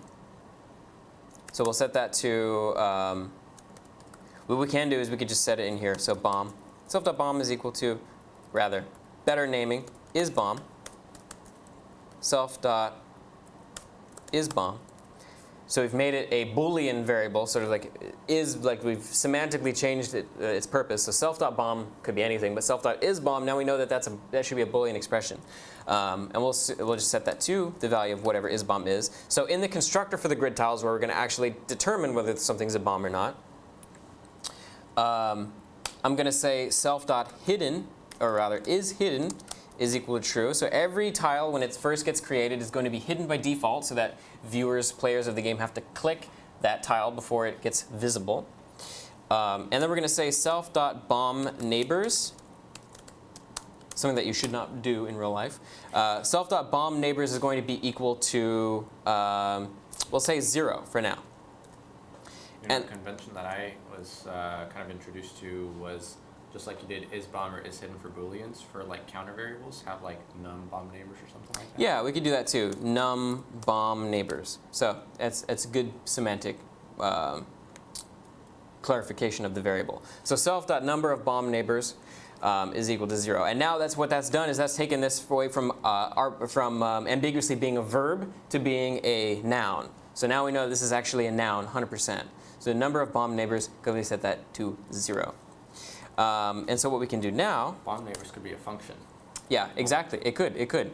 Like something that maybe like recursively detonates all of your neighbor tiles, which wouldn't work in this game, but you could think of it of something like that. So grid tile render, this is going to be essentially we'll outline the code more or less. But what this is going to do is it's going to basically say if self.isHidden, then we just want to draw the unrevealed tile, right? So I can say love.graphics.draw gtextures, and what this should do is be given a x and a y, because we're going to call this from main, because we're going to call this from the grid. We're going to offset this value in a nested for loop within the grid class, and pass in this value as an offset to this, so that this knows where to draw at the correct location. So I'm going to say gtextures tile, and this is just going to be just a plain tile. And then I'm going to draw this at x, y. And then else, if it's not hidden, I want to say if self.isBomb, then love.graphics.draw gtextures tile depressed x, y. And then on top of that, I'm going to say love.graphics.draw gtextures bomb x, y. So we're doing two draw calls here. We're saying first draw the tile depressed, and then on top of that, draw the bomb. And so what we need to do is we need to actually draw the bomb sprite, right? So let's go ahead and do that. I'm going to say, what we should probably do is draw all the numbers too. So in here, what I can do, what we could have done this whole time actually is just draw the bomb onto this and save it separately. So I might actually end up doing that, and we can make it one draw call that way. Let's just draw a bomb here. So I'm going to say boom, boom, boom, boom, boom, boom. So I'm a terrible sprite artist, but hopefully this works okay. We want that. So it's something like that. And normally I would do like that, and then I would probably make this a lighter color. Well, that's too light. And then I would say probably something like that, and then maybe like a bright color, like a red or an orange. Yeah, something like that. So it kind of works. You can see, you get the gist of it. Maybe even for a little bit of decor here, we can kind of put a little shiny thing like that so you can tell kind of what it is. But that's going to be our bomb, our little bomb image. It looks almost like a pouch more than a bomb, but you get the idea. Would it make more sense if I did something like this, actually? If I did like that? Does that look more like a bomb? That looks way better. Okay, cool. So that's an actual bomb. I'm going to save that as in graphics. I'm going to save that as bomb, and I'll read the chat here in just a second. Bomb.png. I'm going to erase all of this stuff here, sort of overwrite it. And I think it might be easy just to ultimately draw all the numbers as separate sprites. OK, cool. Go ahead and figure out where I left off. OK, so Robin Gear saying, the React Redux course you did last year helped me a lot. Now I'm working as a React Native developer full-time. Thank you a lot. Oh, that's awesome. So that was Jordan's course. So Jordan Hayashi did a React Native course on edX. Super cool course. Talked about React, or the React basics, JavaScript, advanced JavaScript, and then React Native. So it's super cool that you got a job, Rabin, and then also that you were able to conduct a workshop. That's incredible. So awesome. Congratulations. Good job. Keep working hard. I think it's mobile.edx.org. I believe that should be the course that you want to link to. Oh wait, is that right? Mobile.edx.org. Sorry, cs50.edx.org/mobile. Yeah.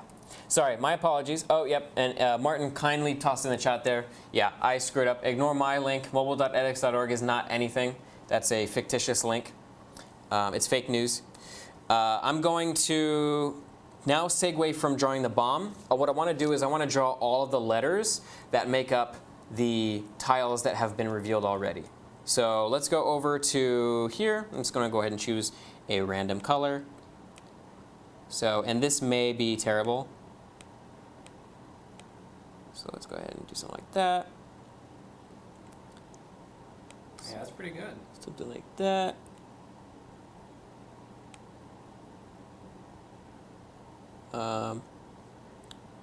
Thank you for your encouragement. Much appreciated. It's better than the bomb. I think that's OK, right? It might be slightly off center. No, even if we shift it to the right, then it'll be off center on the right side, so it's fine. But that's OK because this is also dark. OK, if I do this, I move that one over like that. I think even though it looks strange in the zoomed in version, in the smaller version, when you shifted it to the right, it looked centered. Oh, when I shift it to the right in the smaller version? Yeah, I was looking at the preview. Like that? But it's kind of hard to tell. I don't know. I think either way it looks kind of off. I think this looks OK. We'll for the sake of speed, we'll go through this, and I'll call this 1.png, and then deselect, and I want to make these all different colors. So let's go ahead and just erase this. So 2 was red, I believe. No, 2 was green. 2 was green. So I'm going to go ahead and choose green here. What does the 2 look like? Okay, something like that. So we'll say like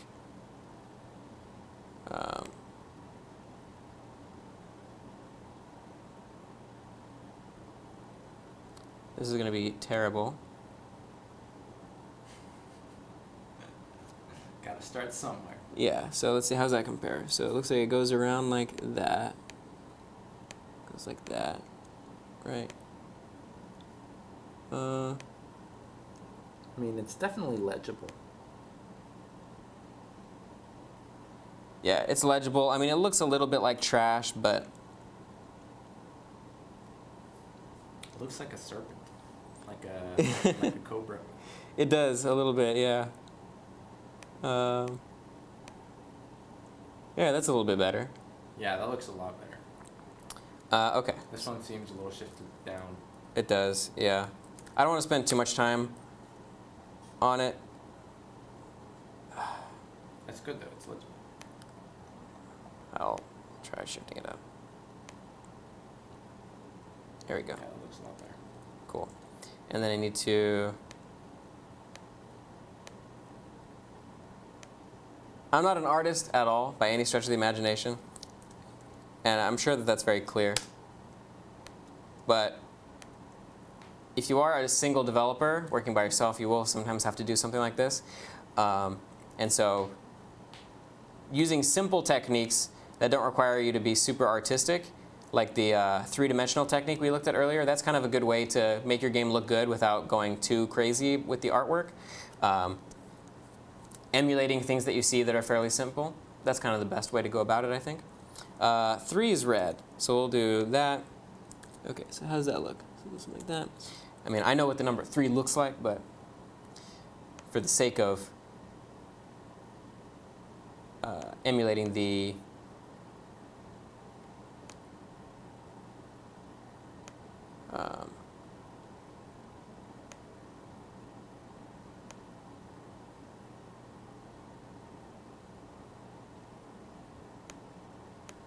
emulating the sprite artwork. It's acceptable, right? Yeah. Do I want to maybe shift it up? Is that better? To the right a little bit, maybe? We'll go with that. We'll take that. I'm not, if I were doing this appropriately, I appreciate it. What I would be doing is ensuring that all of these glyphs were the same size and therefore could be centered uniformly. But I'm not doing that just for the sake of speed, just because we thought, oh crap, I saved the wrong one. Shoot. Uh-oh. So what I'm going to do, yep, And then you could save the other one. save that, and then redo that. And then, that's it, right? Okay. And then save that one as 3. The magic of undo. Undo is a beautiful thing. OK.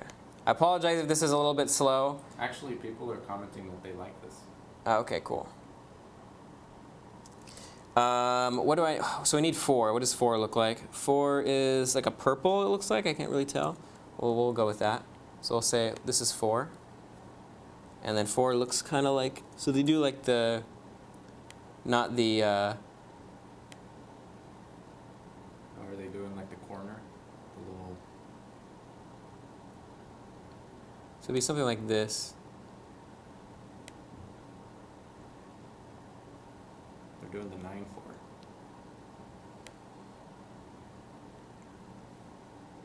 Yeah.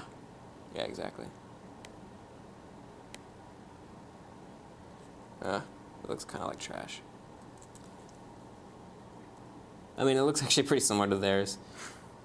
Maybe I will get rid of this. We'll go over here. Go like that. I'm OK with that. I think that looks OK. It's not great. It's not perfect. It's not beautiful. But it works. Right? Gets the job done. Does that look I OK? think That looks good. OK. And give some more personality. Yeah, exactly. Trash sprite work for the win. What does a 5 look like? Let's see. So 5 is like a burnt orange or like a dark red. So we'll do that. So over here. Get rid of this. I already used this color. So I can just use regular orange. So that'd be 5. So 5 looks like, OK, it looks basically like an S in this case. So we'll do something like that. That's actually really hard on the eyes. The color. Yeah. It needs to be darker. Yeah, Whew. I think theirs was a lot darker. That's hurting me a little bit. OK. We'll do something like this. That's better. Starting to get lightheaded looking at that color. OK. I mean, you could just use that as is. It's not fancy. It doesn't have any like fancy glyph work on it, but it works, right? You can tell it's a 5. Do you think like the bottom and top should be like a thicker, like 2 lines maybe? Nah, probably not. It looks pretty it looks like pretty similar to the other one, just at a smaller resolution. So we'll do that. I think that should be fine. Something like that, or like that, or like that. I think it was fine. Think that's good. Cool. So that's 5. How many are there? There are 8, I believe. Great. We're getting there. What is the? Let's It's someone else's version too. That's a different version of it. Where is a 6? Come on, 6. Oh, there's a 7 there. Not a oh, 6. Okay, so 6 is kind of like a blue-green. Holy crap! Wow. That is illegible. That is an insane. That looks like a map. Yeah, I was about to say it looks like civilization. Looks like Florida, a little bit. Man, okay, that's insane. That's some next level Minesweeper right there. I mean, but we could, if we did the algorithm correctly for generating the map, like we could theoretically make this and it would work just fine. It would be kind of slow during the initial, because what we're going to have to do is we're going to need to pass over our entire grid, and the grid is going to basically need to check every single tile for a bomb, and then, well, rather, it's going to check every tile for how many bombs are around that tile to give it the number. The question is whether we would trigger a stack overflow. Doing what? Like if the map got big enough, right? The number of tiles, or not? Oh, for the recursive. Oh wait, the map isn't recursively generated. It's just checking the map's not recursively generated now. Unless it just so happened that there were like bombs every so often, and so you ended up checking the entire map or something. I don't know. Yeah, and even then, I don't think that it would be that many calls. Like if you multiply, I mean, I guess it could theoretically be a stat. You could theoretically. It would be very unlikely. Yeah, but theoretically, I could see it happening. Yeah. All right, so 6 will be a sort of a weird greenish blue color, I think.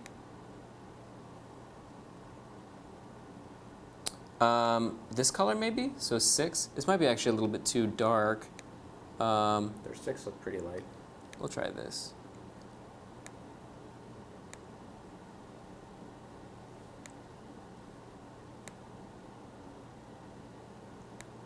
It's a G. Go ahead G. and that over here. The 4 and the 6, they're there we go. That's a pretty good 6. That's better. I'm proud of that 6. I'll save that. Okay, come on. 6. There we go. Let's go ahead and make 7. What color was 7? 7 was like a voice crack. You did the 6 and the 7 color, I think. So you could do the 7 and the 6 color if you wanted. I'll do this as a 7. Why not?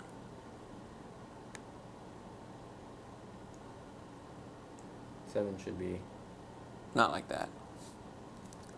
Let's try that one more time. And then boom, boom, boom, boom, boom. It's too slanted. Honestly, I draw my 7s like straight. But that actually that's a good.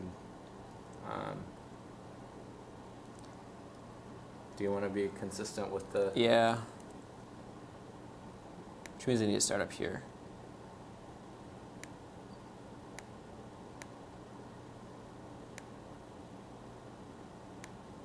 Oh, actually, I can't fit it. Oh, I guess that works okay, right? Yeah, I can see. It's a big 7. It's bigger than the other numbers, but I'm not too picky at this point. I kind of just want to finish making the numbers. 8 is. I guess it doesn't really matter what color we choose as long as it's different, right? True. We can make 8 like a yellow or something, like maybe something like like bright yellow. Like this is really bad. Yeah. You got really lucky. I hope it's not. I hope it's not painful to look at. I guess it's not terrible. Okay, so boom, boom. Whoops. Boom, boom.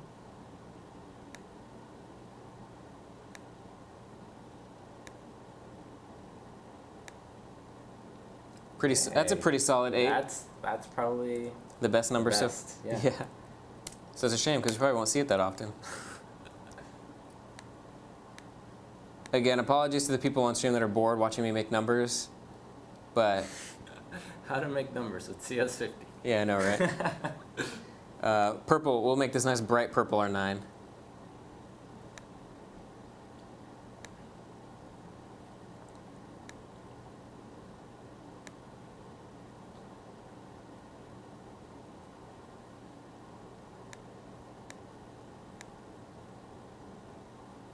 The 9 looks really good too. It's pretty solid. But I thought you said there was only 8. Oh, can you? Oh, right. Yeah, you can't have 9 neighbors. Yeah, that's silly. Okay. Such a shame. I got into so good. I got into a loop. I got into a routine. OK, cool. So that's good. We did all that. That's beautiful. We made all of our images. For the sake of time, I'm not going to put them on a sprite sheet and then do programmatic like indexing of the tile frame of the tile table in order to do it. I'm just going to load them all as separate textures. Where I want to be. I want to be in here. So I'm going to go over here. And then I'm just going to, one at a time, I'm just going to index them at the string 1, 2, 3, 4, 5, 6, 7, 8, 9. Although I could do it with just the number itself, and then that way I could index into the table with that number when we look at it. But, oh, I could just toString it, actually. That's fine. OK, cool. Love.graphics.newImage graphics/1.png. And then I'm going to kind of just do this. So it'll be 2, 3, 4, 5, 6, 7, 8. Cool. So now we have 8 indices into our grid there. Bomb as well. We got to do bomb. That's important. So bomb is going to be equal to love.graphics.newImage graphics/bomb.png. Cool. Go over here to, oh wait, should I run it? So we didn't actually set the thing to bomb, right? So what we can do is in our game grid, so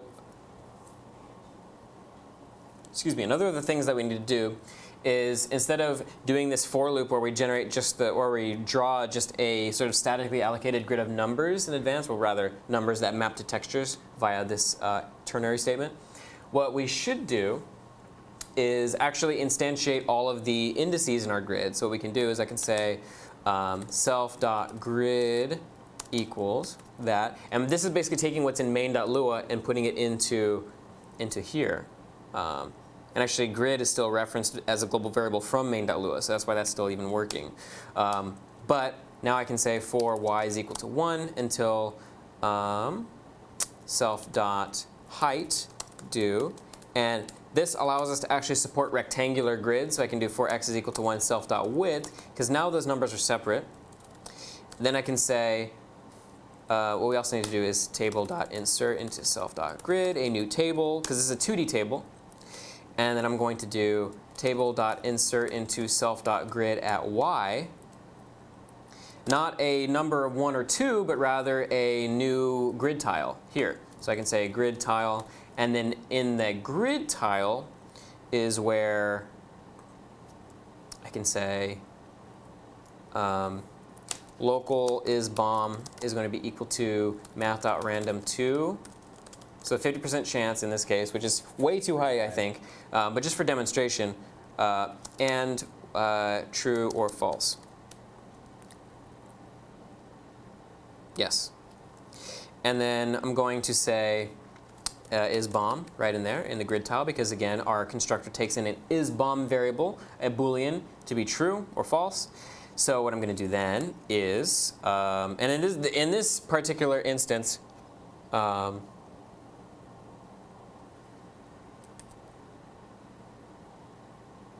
also going to randomly determine, I'm going to separate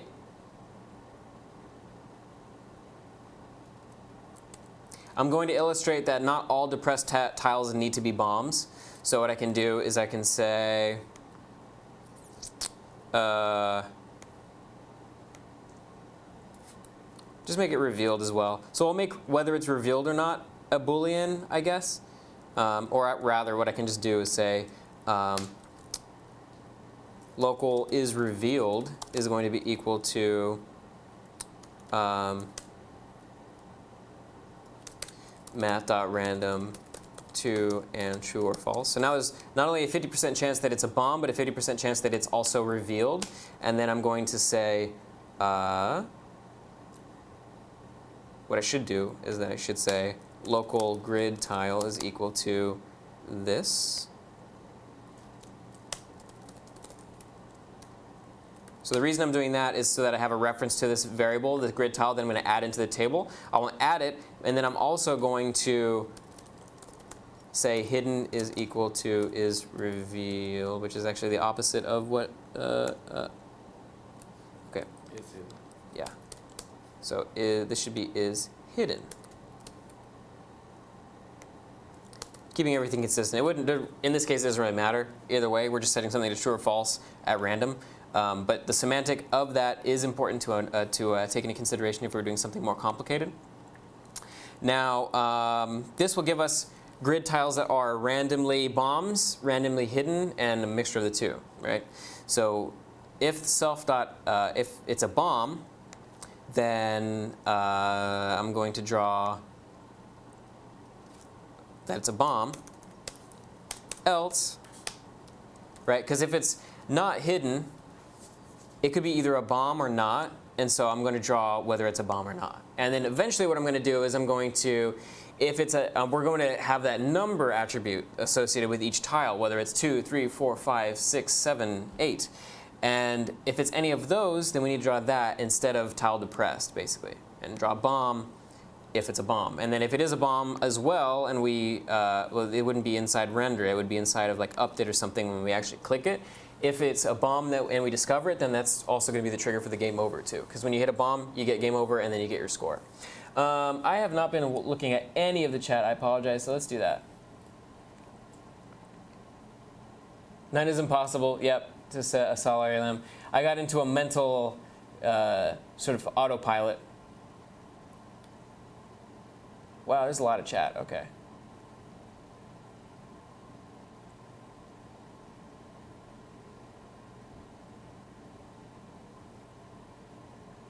Here it is. Okay, cool. Slytherin, the Audacity. Okay, yeah, Adamantine was saying it was super useful to see the process of making sprites. Yeah, and again, I use a sprite, but there are a lot of other tools like Photoshop and GIMP you can use to make sprites too. It's kind of up to personal preference. A sprite is catered specifically towards 2D sprite development, but it's also not free, so you want to take that into consideration. Rockday Studios, am I a game developer? Godot is open source 2D, 3D game engine, no fees, no lawsuits. Yeah, I've seen Godot. I'm familiar with Godot. Thank you for mentioning it, though. Press F for 2. Veroni, I'm not sure. Do you know what that's a reference to? I'm not sure. I forgot what that was. Apologize. I'm not sure what that means. Maybe that's when we were creating the number 2. I don't know. Nick the Way says, if it's an ad, it's a good one. Yeah, I mean, people should be encouraged to mention technologies and stacks that they like. So no shame in that. I think if somebody does it over and over and over again, and if it's something that's not, if it is obviously a product that's trying to be sold, it should be a problem. But I think mentioning Godot as open source is totally fine, and people should feel Encouraged. Yeah, encouraged to check out those tools, those pieces of software. Cool. Instead of checking every tile, why not add a counter around the bomb objects, which is hidden for the player, or was that the idea? Yeah, every tile is going to have it's going to be pre-calculated, so it's going to be cached. Every tile is going to know exactly how many bombs are around it. So when you click a tile, and is that the case? It's going to essentially recursively look at all of its neighbors. If it's a bomb, it's not going to reveal it. If it's not, if it's just a number, then another tile with a number that's not a bomb, it's going to reveal that tile, which will then reveal its other tiles. And if it's empty, it'll reveal that tile and also trigger the recursive thing. So empty and numeric tiles have the same recursive functionality. But if it's a bomb, if it's a bomb or an edge, that stops the recursive algorithm from continuing. And also, actually, well, no, is that the case? Is that true? No, that's not the case. So if it is a number, it doesn't. If it's a number, it's also an ending point. So at a number, the number will stop recursively looking through tiles as well. That's a base case for the recursive algorithm. If it hits a number tile, it stops there. It just basically hits a wall at that point. Has anybody seen an 8 in Minesweeper? Yeah, I feel like that would be pretty tough to actually get. But I'm sure a lot of people have seen it. I think it's possible with a small map and huge number of bombs. Yeah. What color will you make 9? Yeah, troll. Yeah, brain fart. We need a 9 and 0 for the sake of completeness. Yeah, it kind of feels like that. For the 3D Minesweeper guys, don't worry. Yeah, the extra, the horizontal, the Z layer. 4D Minesweeper, holy crap. 9 not needed. Idea. What are your thoughts on bug of a flag is needed? What's the flag? Do you remember what the flag is for? I've seen it in Minesweeper, but I honestly don't remember what it's used for. I haven't played it since I was like 6. Yeah, if you want to let me know what the flag is for, I actually don't know. 3D would need 26. Oh yeah, it would need 20.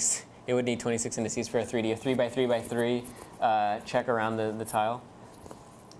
Not 9, but a flag and an exclamation point.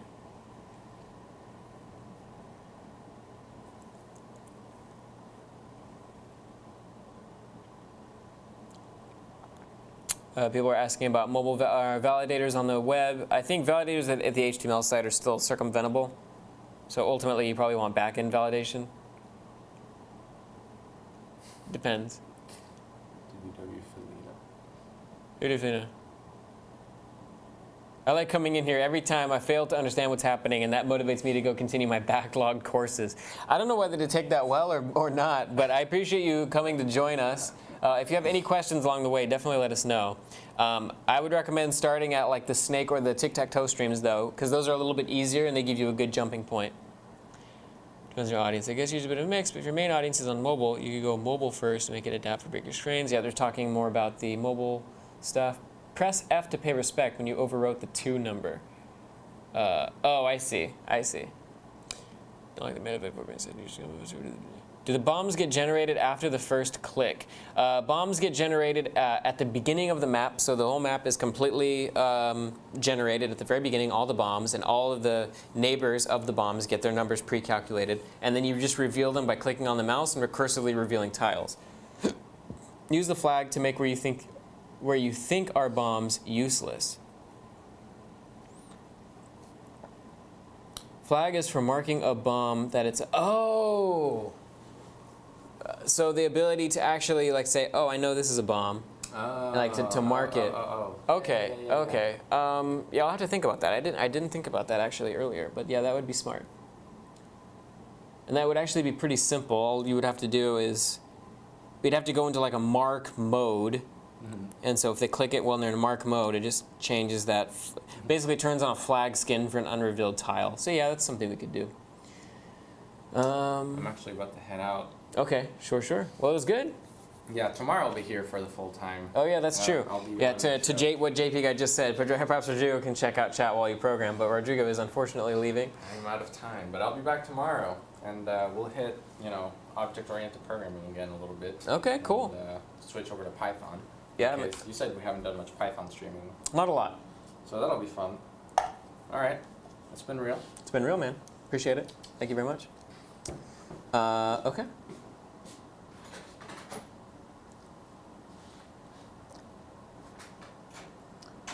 So I do like the idea. Yeah, right click. Right click can be like set a flag. We can take a look at that actually. We have another hour or so left. Hopefully we can get all the features done. I mean, we have several more steps to do. This might end up being a 2-part stream. And if it is a 2-part stream, we would definitely do something like flags and multiple game states and all that sort of thing.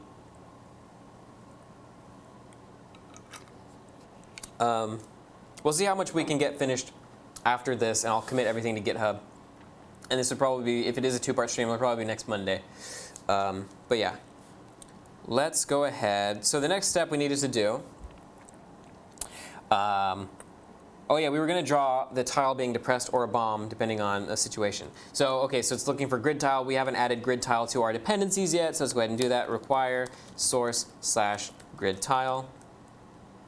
And it's not quite working yet. So let me see why that is. Oh, you know why it is? It's because we're still doing this bit of code here, which is not what we want to do. We don't want this to happen.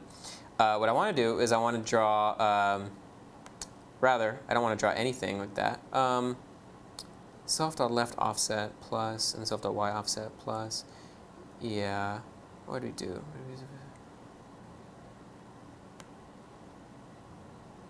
would we do it like that? Self dot. Okay.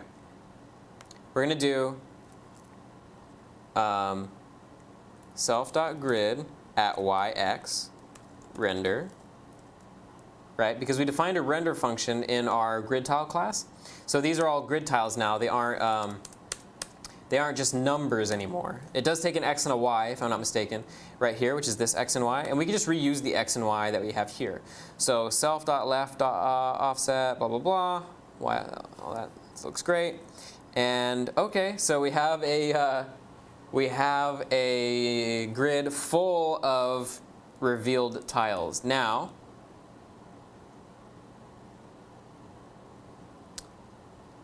is hidden equal true? Oh, you know why? OK. We didn't make is hidden actually a parameter of the function. We just kind of assumed that it did. And it's still not working. So why is that the case? Let me see. Self.isHidden is equal to isHidden.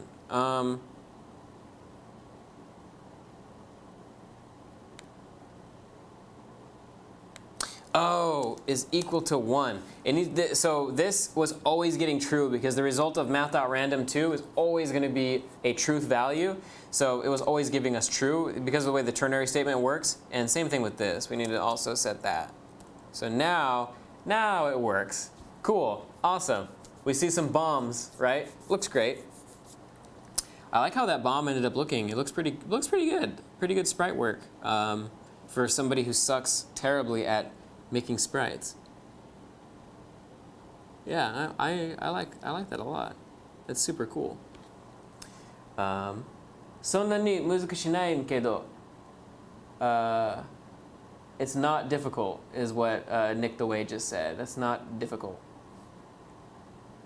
I appreciate the Japanese in the stream a lot. As somebody who's learning Japanese, I would prefer to see it in actual kana, I think. But it's here. Let me see. As a segue, we have to set up. I'd have to go to like translate.google.com so I can actually type it. So what he just said was, I can just do it on stream, right? So translate.google.com. My computer is set to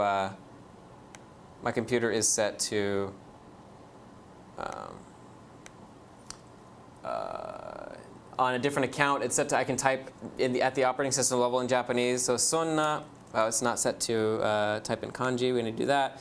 So sonna. Let me see what he's typed. I don't remember.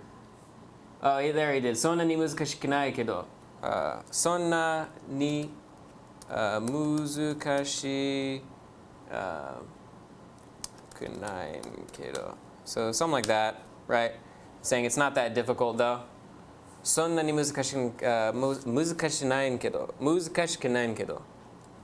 Anyway, try not to spend too much time on that. Pretty basic sentence. I'm not good at Japanese at all, but I read much better than I can actually speak and understand. But yeah. Because the map is generated at the beginning at randomly with correct math, turn all tiles hidden and is presented to the player. I mean, everything is going to be unrevealed at the very beginning. We don't need anything specifically math generated. I mean, in the sense that we will be looping over all the tiles to see how many neighbors they have that are bombs. We will need to do that, and that's sort of like a pre-calculation. But that's all we're doing.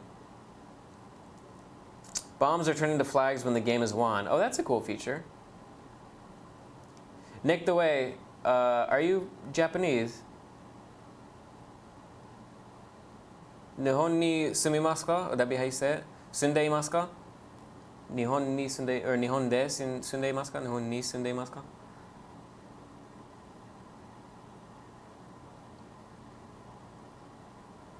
This was the game Windows offered by default. It should not be so easy.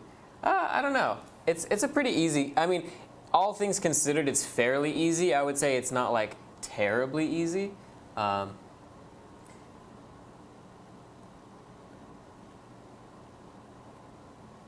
Nick the Way's got Greek. I know Greek, what Greek looks like. I can sort of read it.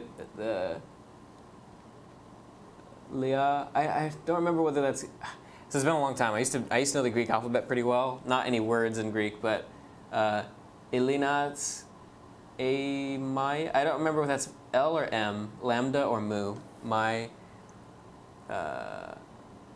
lima pma a my. In this case, it would be sunde maska because equivalent to English present progressive tense. Correct. Sunde maska. JP, do you speak Japanese? Anyway, language divergence. Oh, that's sick. Fluent Japanese or?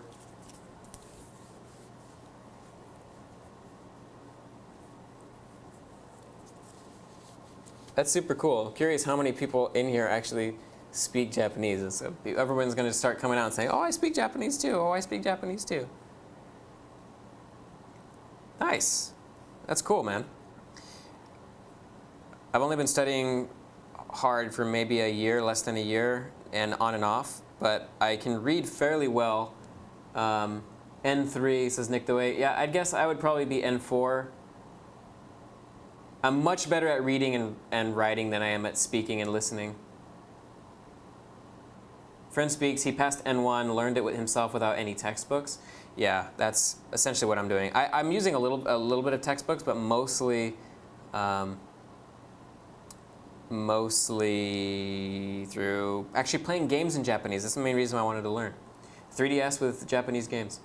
If you guys want to practice kanji together, totally down. OK, sorry. I'm spending too much time on the Japanese tidbit. It's a lot of fun, but we should probably make progress on this. So we have the grid here with the bombs. Super cool, super awesome. What we need to do now is make sure that all of the tiles have the number of bombs as their neighbors, and that's correct.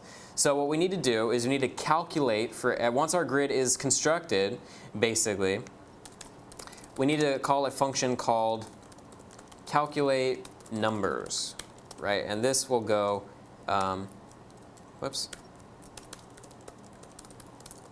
This will go in here. And what this is going to do is iterate over the entire grid. So I'm doing a 2D iteration. And I need to basically look for every single tile. I'm going to look to see all of the neighbors, excluding edges and corners and things like that. Omae o shindeiru. Nani? I'm a native Russian speaker and can speak a little French as well. Nice, nice. Is Asley here? Actually, I haven't seen her in the chat, so I'm kind of surprised, actually, now that I think about it. And it's her. I gotta remember that it's her birthday on Friday, supposedly. So I need to verify that on Facebook. But we should all remember that it's Asley's birthday on Friday and wish her a happy birthday.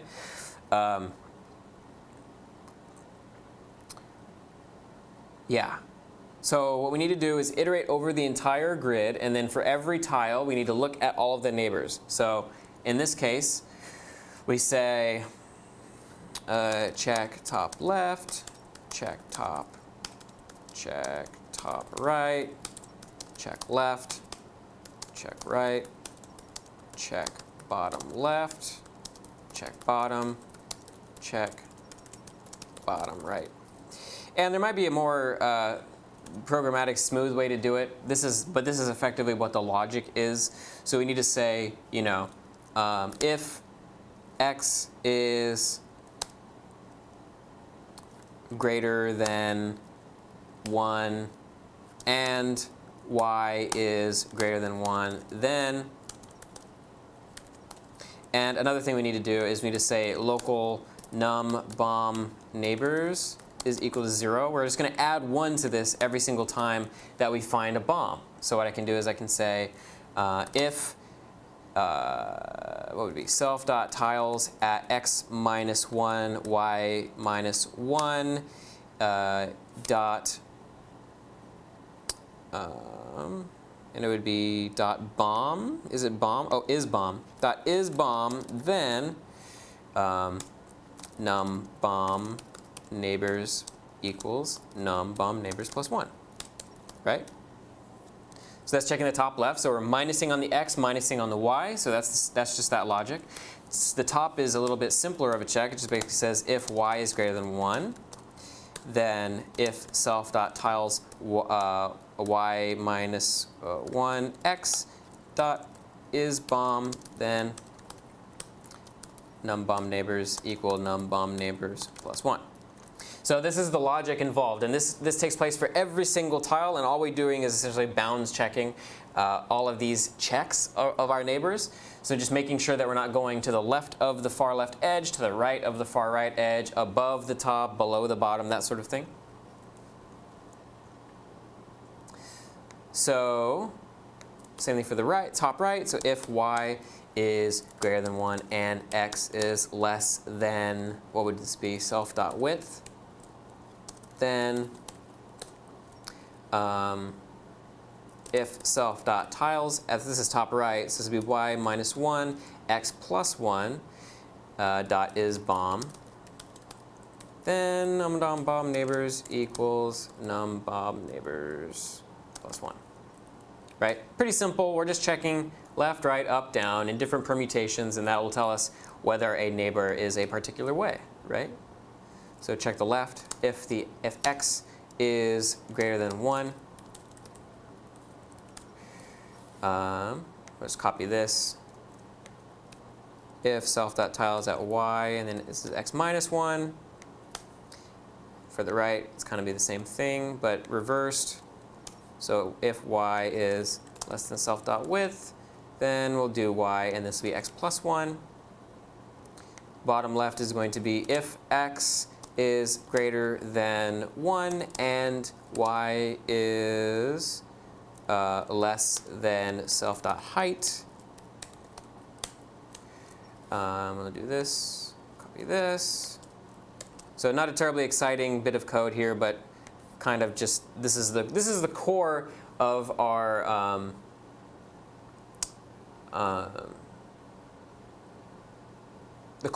pre-calculation. This is basically all we need to do. There's no way to be at the limits, right? E.g. self.tiles -1 or something. Yeah, that's essentially why we're bounds checking, to say y is, make sure that when we check to the right of x, that we're making sure that we're less than our width. Because if we are, then we can go up 1 index and be at the right edge at the worst case. If not,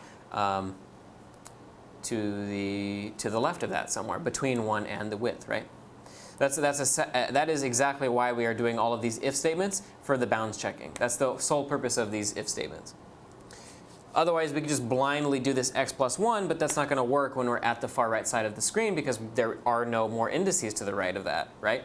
So this is why we're saying if y is, in this case, this needs to be different. So x minus 1, we're making sure that we're greater than 1, because if we're at 1 and we do minus 1, we'll be at index 0, which is not a real index in Lua tables because they're 1 indexed, right?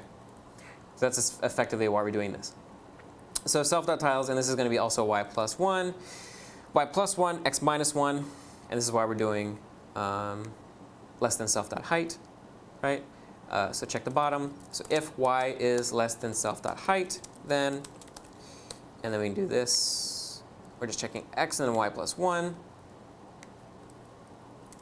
And then bottom right, which is if y is less than self.height and x is less than self.width. And then we would do x plus 1, y plus 1. Cool. That's good.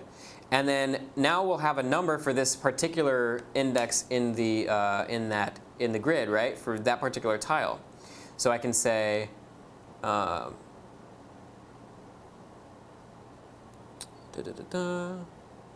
we've done all of that.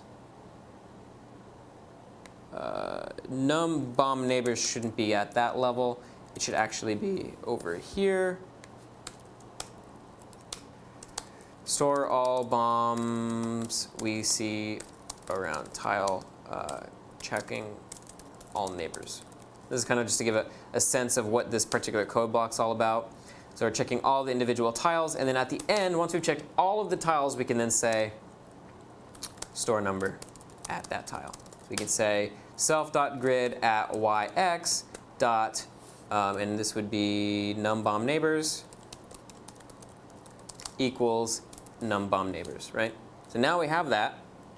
So what we can then do is say in our grid tile, so now we're going to actually have that number, right?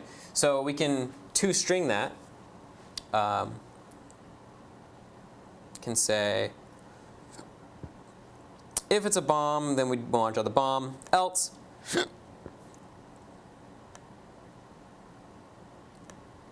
wait, do I have this reversed? I have this reversed. If self.isBomb, don't draw the bomb. OK, so I had that mixed up. I mean, it looked OK, but the logic is wrong. So I'm essentially just going to do this. Boom, boom. Do a little trade, a little switch. Something like that. Cool. Now it's actually accurate. If there's a bomb, draw the bomb. Don't draw the depressed. I don't know what I was thinking. But yeah, draw the bomb. How does this work right now? OK, tiles at 68. So I need to make sure that is OK. 68 self.tiles. Oh, it's not self.tiles. It's self.grid. OK, whoops. So we can fix that. I'll just go over self.tiles and make that self.grid. Right, cool, looks great. And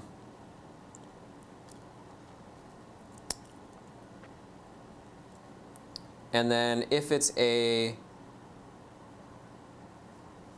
bomb,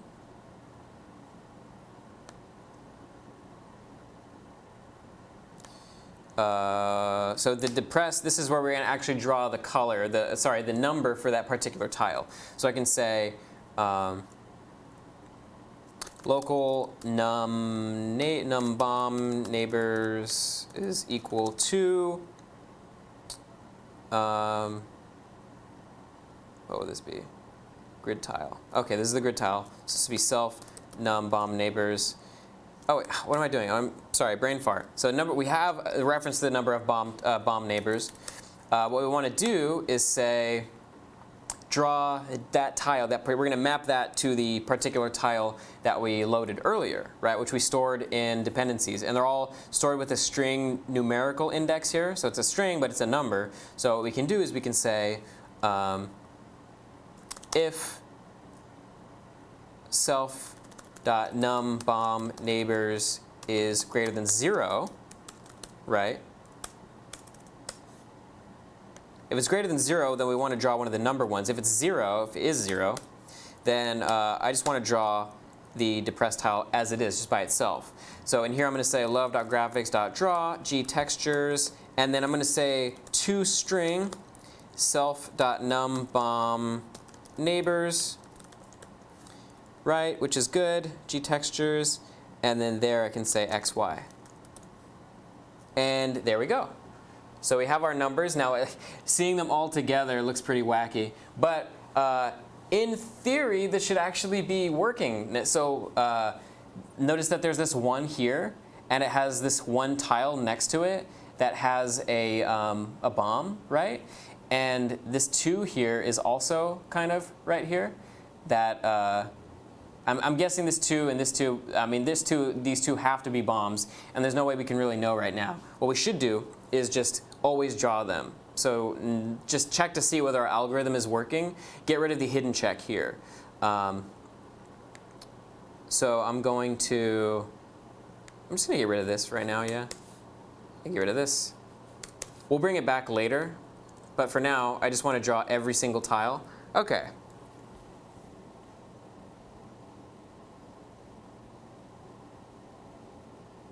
Yeah? Wait. This 5 right here should be a 6. Because 1, 2, 3, 4, 5, 6. I mean, these 2 are working. This 3 is working. This 4 is working. This 5 is not working. But this 4 is working. This 4 is not working. OK. Do I have something wrong with my top left? Is my top left messed up? These both are getting their top left incorrect, I think.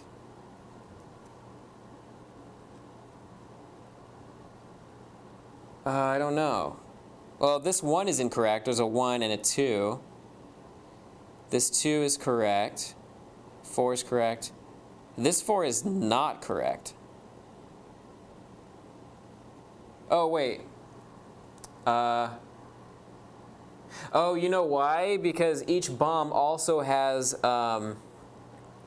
each bomb may also have a number. So what we need to do is we need to check to see that we're not, basically check to see if we are, if this already has a bomb, and if it does, don't even worry about numbers, right? So yeah, the bombs are, I think that might be the problem. I'm not 100% sure. So I'm going to say if self.grid at yx dot is bomb, then we're not going to store a number here. And I don't know if this matters. Yeah, I guess this wouldn't matter, actually. But we can skip this logic at least. Yeah. I'm going to put all of this inside there. It's at least an optimization. So we'll do it for that purpose, I guess. I'm a little confused as to why that's not working. So, whoops. So now it's only going to work if it's not a bomb. If not, self.grid is bomb. Cool. And I don't think that's going to work any better. It's actually the exact same grid. Is it? No, it's not. I don't think. Yeah, there must be an issue with my logic because this 4 up here, right? Oh, wait. No, that's OK. That's fine. So this 5 right here, right? This 5 right here. 1, 2, 3, 4, 5, 6. So there must be a subtle mistake that I'm making, maybe in my conditional logic here. So let me just make sure that that's correct. So if x is greater than 1 is y greater than 1, OK, x minus 1, y minus 1, right? Top left.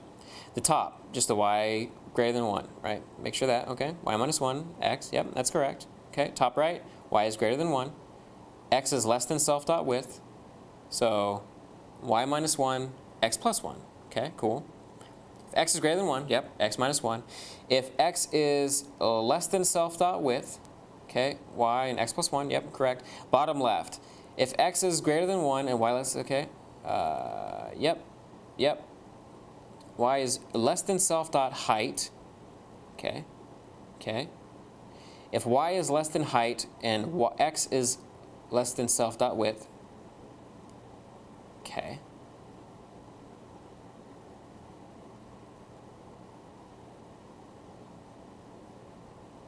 Oh, it's this, y, x. Let's try that. 1, 2, 3, 4, 5, 6. 1, 2, 3, 4, 5. 1, 2, 3, 4, 5, 6. 1, 2, 3, 4, 5. OK, I think it was just that. It was a silly, I had put x here and y here. Should be reversed. Y goes before x in this case with 2D indexing. Cool. Awesome. Colton, consider all corners and edges first. I don't think that's necessary. Oh, unless you're talking about the the if state, my conditional logic. But I don't think it matters what order you check stuff in, as long as you check all of them. Live debugging, NaCl, Eric. Yeah, no, that was good. That was a good illustration of what debugging looks like sometimes. But no, this is great, right? Now, let's go ahead and actually render this appropriately. So we can say if self.isHidden, then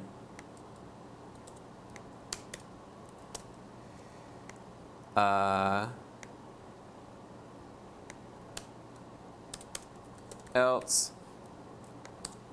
So love.graphics.draw gtextures tile at xy, right? Cool. So the hidden attribute is just random at this point, so it's not really serving much of a purpose. Now,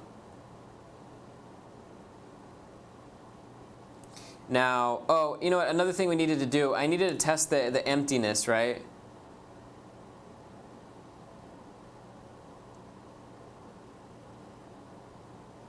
Did we have any empty? I don't think we had any empty tiles on the last one just because there were so many bombs. So I want to generate bombs at a lot fewer of number of bombs than we had already. So what I'm going to do, I'm going to set this to 10. I'm going to make it a 1 in 10 chance effectively. And then I'm going to set hidden to be false always right now. Nice. OK, cool. So that's a little bit more appropriate, I think. And now they're all being shown on the screen. This is cool. I like this. This is fun. This is exciting. Yeah, this is super cool. So now let's set it to be true by default, right? So now they're all hidden. Now this is where we need to start actually implementing being able to click on the individual boxes, right? So yeah, we can do this. So what I'm going to do is this is going to be my update function. So in my update function, first of all, I'm going to add this to main. I'm going to say in main. So right now I'm drawing the grid here. I also want to update it. So game grid update delta time. Again, delta time is the number of seconds that have passed since the last frame. So it lets you keep things normalized across frame rates, which is cool. I'm going to go into here. I'm going to say local xy is equal to love.mouse.getPosition. And now what I need to do is I basically need to iterate over every single grid tile and say, is the cursor within the bounds of that tile? Right. And if it is, I need to draw a rectangle on top of that tile. And the cursor needs to, the easiest way is to offset, to take the offsets into consideration and then just kind of do it based on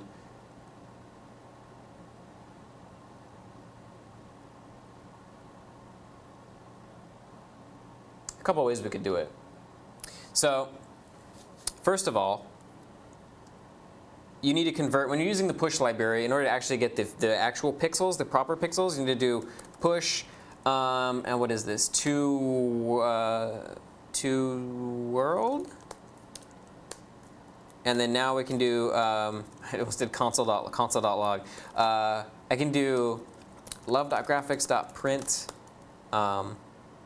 x, toString x, y, toString y. And I'm going to put that at 0 and then virtual height minus 16. To world. Push to world. Oh, is it to game? Might be to game. There we go. But it's not rendering because I think it's a little bit too.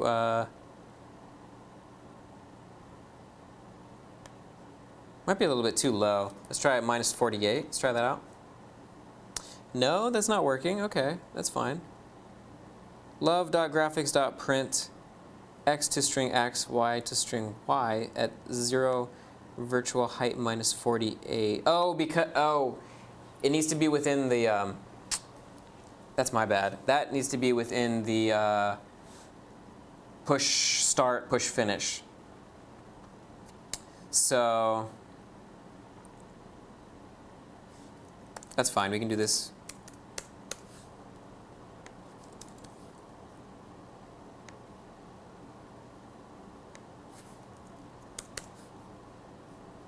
This is a little bit weird. But now you can see it works. We have a virtual resolution. So 384 by 216, again, is our resolution. So we can see that it is rendering. And now the thing is, it's going to need to be I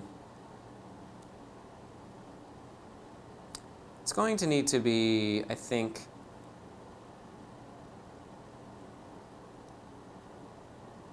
cast to an integer. I mean, we could do it with floats too. That's fine. Doesn't really matter. But that's pretty cool. It's going to be important.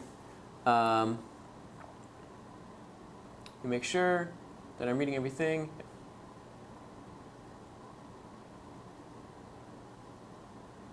If y is less than height, then y height and x, it will enter twice, right? And the statement should be up. No, it won't enter that. It won't do the logic twice, if that's what you mean. Oh, levels. I like Bavik's idea. Level of beginner 10 bombs, intermediate 40 bombs, expert 99 bombs. That's cool. Use the check neighbor function, same logic. Abstract check neighbor and use it for bomb or empty. Oh, I see what you mean. Yeah. We could have done that too. Yeah, that would have been better design. You would check neighbor, which basically takes an x and a y and then does this.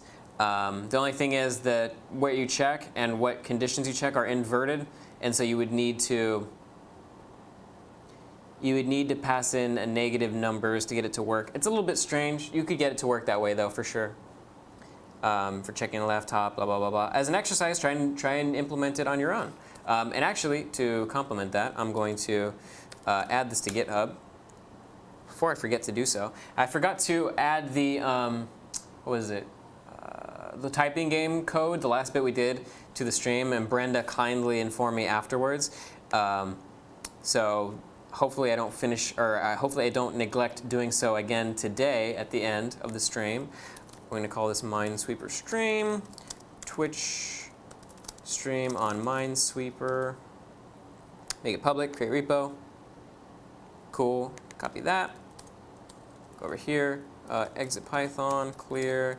Where am I? Add it there. I need to go into Minesweeper, get init, get add stock, get commit, add first commit, get remote, add origin. That get remote, add origin. That get push upstream origin master. Cool. So that's up and running now. So if you refresh that, boom, now you have Minesweeper. You can follow along if you want to, or add your own logic to it. Currently, the state of it is as such. You have the next step we want to do is be able to determine whether we're highlighting one of these tiles. So let's do that.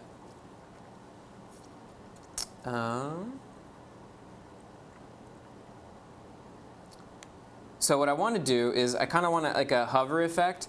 So like when I'm hovering over any of these tiles, I kind of want it to show like a semi-transparent rectangle. And so I think that's what I'm going to do. I'm going to say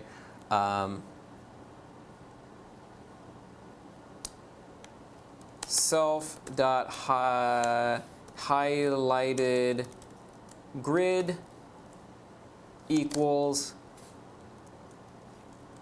rather highlighted tile. I'm going to set that to, actually, no. I'm going to say self.isHighlighting to false. And then, because I don't want it to be highlighting if I'm not, for example, over the grid. Like if I'm over here, I don't want any of the tiles to be highlighted just as a user experience. I don't want them to be like, why is there kind of a leftover highlighted rectangle on the grid, like right here? You know, it doesn't really make sense.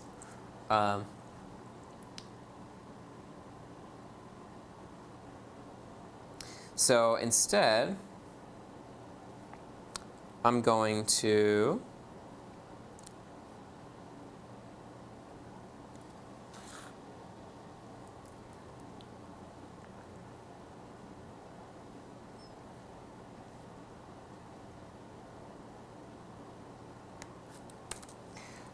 what I want to do is I have to get basically a reference to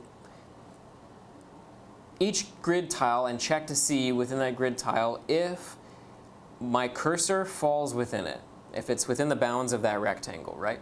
So I want to basically do a for y is equal to, well, I guess I don't want to do for y is equal to 1. I want to do x pos, y pos.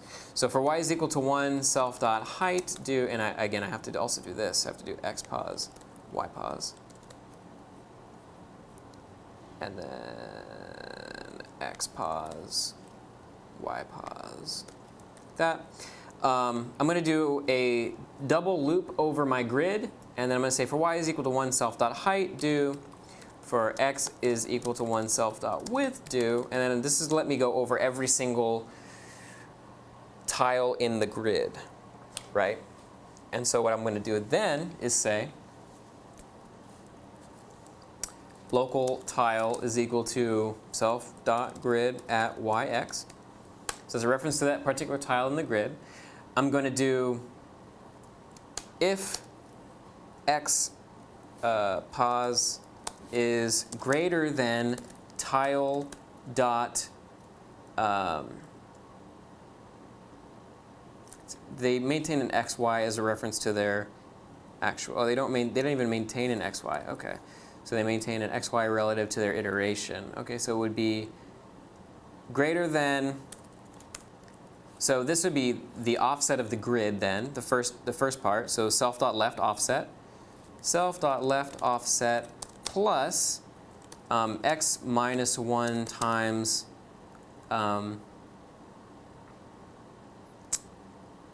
tile size, right?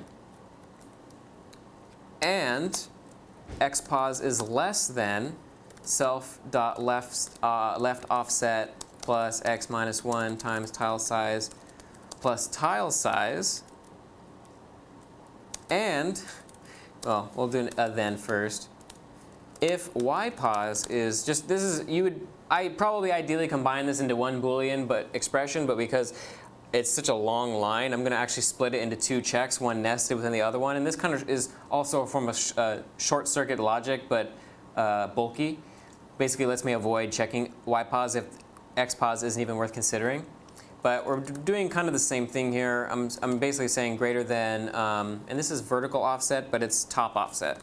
Top offset plus y minus 1 times tile size, and ypos is less than top offset plus y minus 1 times tile size plus tile size. Then, so in this case, the x of the mouse is within the rectangular border of whatever tile we're looking at, right?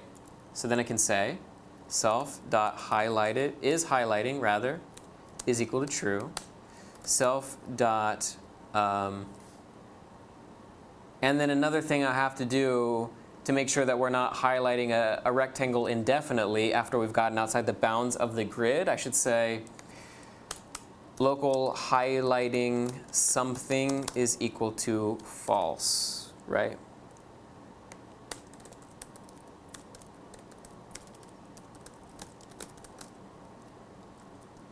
And then at the end of all of this, rather, this should be I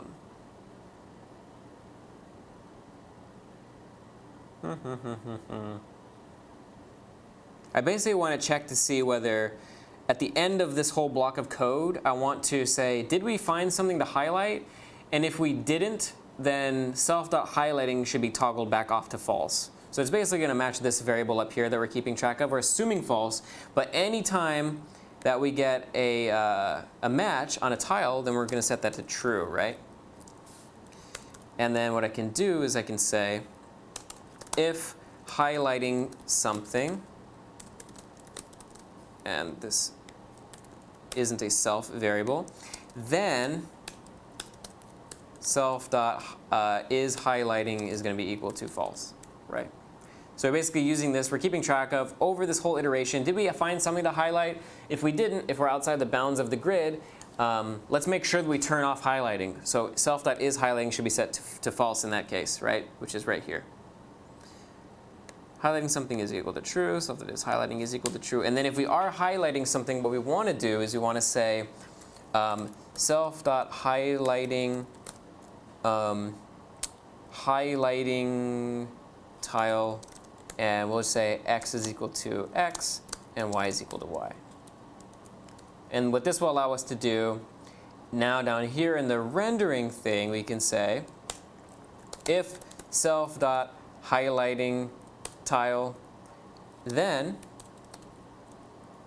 so if we're highlighting something, if we've flagged something as being highlighted, is highlighting, sorry, if self.is highlighting, Then what we're going to do is we're going to say love.graphics. No, we're not going to do it in here. That's silly. We're going to do it outside the loop. We're going to say if self.is highlighting,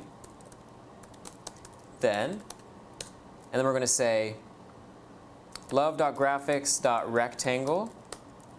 And this is going to be a white semi-rect transparent thing. So we need to do love.graphics.setColor to 111 0.1 maybe. So what this is doing is you have to set the global variable for the color, sort of like the marker. And we need to do that before we actually draw the rectangle, because by default it's just going to be white. So it's going to draw a white rectangle. We don't want that. We do want to also revert the color after that to love.graphics.setColor 1111. So love.graphics.rectangle, and this is going to be at self.highlightingTile x self.highlightingTile.y tile size. And this should also be a fill rect, not a line rect. Now, if I'm not mistaken, this should work. Maybe not. OK. Let me make sure that this is working. OK. Self.is highlighting is equal to true.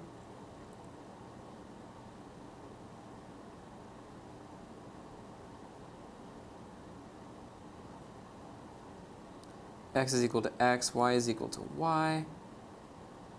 Oh, and then I think in addition to that, we also have to do self.highlightingTile.x plus, or rather, we should do, we have to also take the offsets into consideration, which I forgot to do. So this would be this would be self dot the width offset, whatever that is. And I apologize if I'm going a little bit fast. We're very close to the end, and we probably won't have time to get to the actual solving the game, unfortunately, or the flags or the game states. But I want to get us into at least highlighting the rectangles before we end the stream. So I'm going a little bit fast. I apologize for that. But we will get this part finished for sure. Dot left offset plus that, and then top offset plus that. OK, that should work. Maybe not. Is it not? Is it maybe too transparent if I do like 0.3? OK. So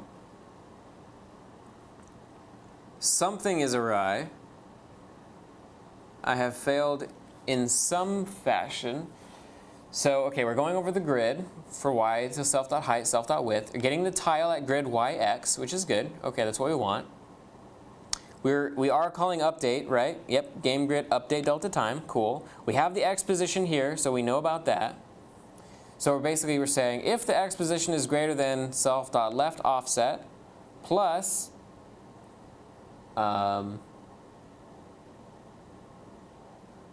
yep, and there's the x and the y. X minus 1 times tile size. And x pos is less. Oh, wait. Yeah, OK, no, that's fine. OK. X pos is less than. I feel like it should be greater than or equal to, actually. Less than or equal to, maybe? Maybe not. Because then they'll have edges that are ambiguous. But I guess that's OK. Greater than or equal to, greater than or equal to, less than or equal to, blah, blah, blah. So something is, I screwed something up here. We have to figure out what it is. Self that is highlighting. Right. OK.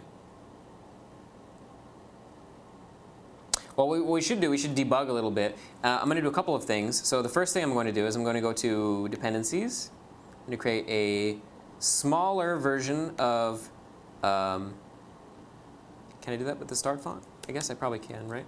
Start small is going to be love.graphics.new font. Fonts start.ttf at size 8. Actually, I think it's an 8 pixel font already. So that's good.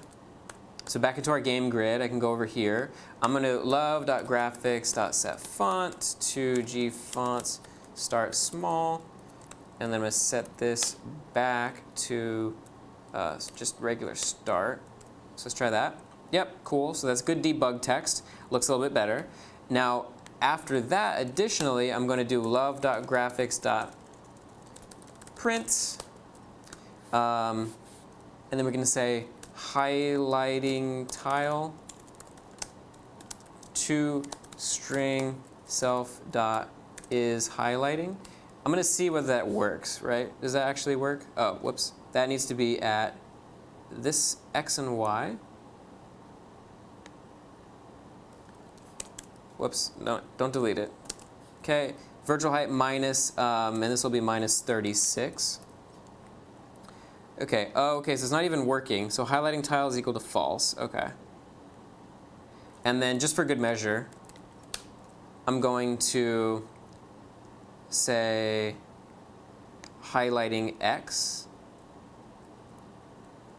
to string self dot highlighting tile dot x, and then add y to string self dot highlighting tile dot y. Break this down into a new line. Wait, where did I put that? Self.highlighting tile. Self.highlighting tile. Oh, I guess self.highlighting tile probably never got instantiated. That's fine. Self.highlighting tile equals x equals 0, y is equal to 0. And I apologize, I'm not looking at the chat super in depth right now, just because I want to get this finished while we're a little low on time.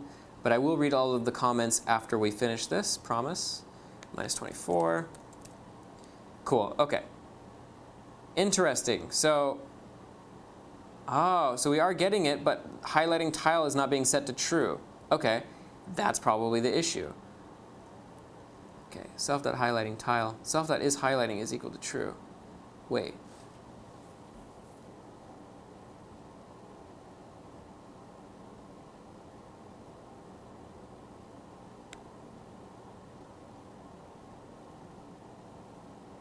If not highlighting something. There we go. Now it's not, the rendering isn't working, but it's close, right? You can see the rectangle there, and I can actually probably make it a little bit brighter. So let's go ahead and do that. 0.4. This is a little bit brighter. There we go. That's cool. Now the rendering code isn't working for the rectangle, so let's figure that out too. So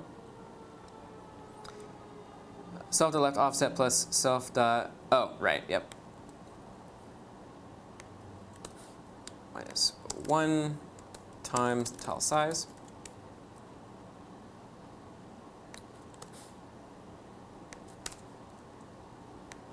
Minus 1 times the tile size. Cool. Now, as you can see, we are indeed rendering our. We have a sort of like a visual indication of the tile that we're hovering over. So I apologize. That was a little bit of a long amount of time for a somewhat anticlimactic feature, but it's not. I mean, it's pretty important. Like it's nice feedback to at least know that, oh, when I click on this tile right here, for example, or this tile, that's going to be the tile that opens up, and makes the game feel a little bit more immersive, right? It's an important detail. That stream altogether took a longer amount of time than, I mean, I anticipated it might take up to 2 streams to get this whole game up and running. But I don't know. It's,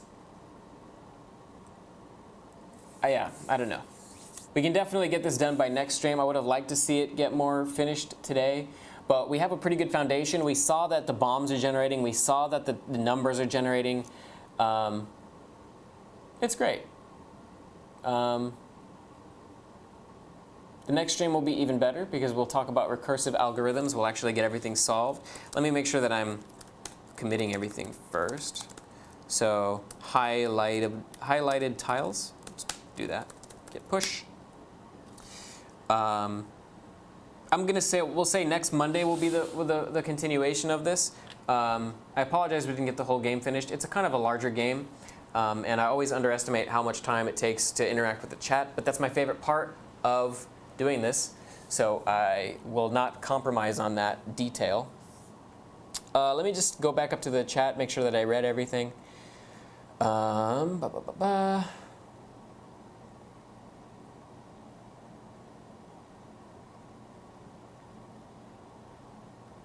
the number of bomb checking, what about a double for looping continuing when you're out of bounds?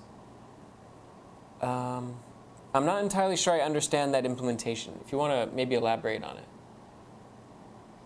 Oh, check out a bounds pause that takes an X and a Y? Sure, yeah, something like that.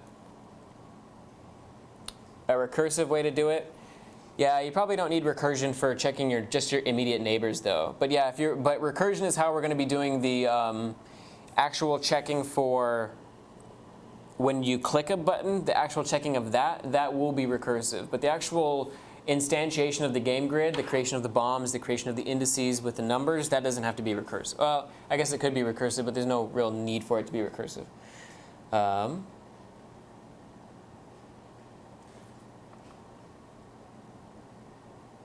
Oh shoot, Asley, Nuana333 caught the flu. I'm so sorry to hear that. I know that can be very brutal. Hopefully you're staying okay. It's an unfortunate timing this week if it is indeed your birthday, so sorry to hear that. Hope you get well soon. Hope you're able to maybe at least watch this later, maybe even on Monday so that you can watch both of them together, the first part and the second part. But thanks for tuning in to at least let us know what's going on. I was very surprised to hear that you weren't joining the stream, so it makes total sense now. Yeah, get well soon. Friday party, yeah, that's true. Stay Peaceful 89. Hey everyone, it's been a while. Yeah, it has been a while. Thanks for joining it. It's been a long time. Hope you're able to catch most of this. If not, at least you'll be able to see it on YouTube after the fact. For Sunlight, thank you so much as always. No problem. It's my pleasure. Anytime. We'll do again tomorrow and the next day. Rodrigo will be joining us on tomorrow for Game of 15, and then David will be joining us on Friday for Render 50, which is a Python-based sort of source code to PDF application, which is pretty cool. We use it a lot for printing source code and that sort of thing. For rather, I should say, for lecture and that sort of thing. Push it, come on, says Bhavik. Yeah, well, everything's pushed, so you should now be able to see all the changes. CS50 or game development? CS50, didn't know we had other classes. Yeah, it's hard to compete with CS50 proper, but we do have game development class that I taught, which is, you can go to cs50.edx.org/games. You can go to there. You can go to cs50.edx.org/web, and you can go to cs50.edx.org/mobile. So games I taught, Brian taught web, and then Jordan Hayashi taught the mobile React Native course. All pretty cool courses. Brian's and Jordan's are awesome. Mine is okay. I think I could have done a better job now than I did at the time, but that was my first class. So I think all things considered, I'm pretty happy with how the curriculum turned out. But yeah, you can always do better. JB Guy says, thanks for the stream. My pleasure. Bavik Knight says, great stream. Thanks, Bavik. I appreciate it. Bella Curious, thank you very much. Thank you, Colton. Nice stream. Much appreciated.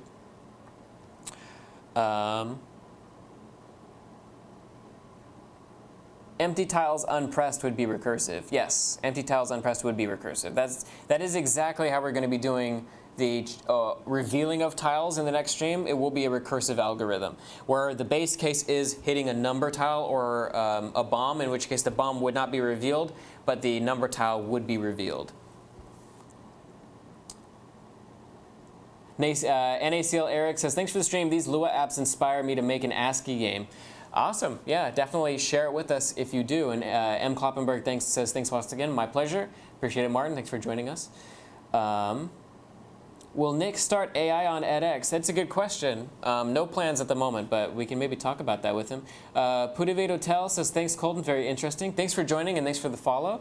Don't be so hard on yourself. You know, I don't see it as being hard on myself. I see it as thinking I could do something a little bit better than I did last time, right? Always sort of being self-reflective and analytical and making better stuff.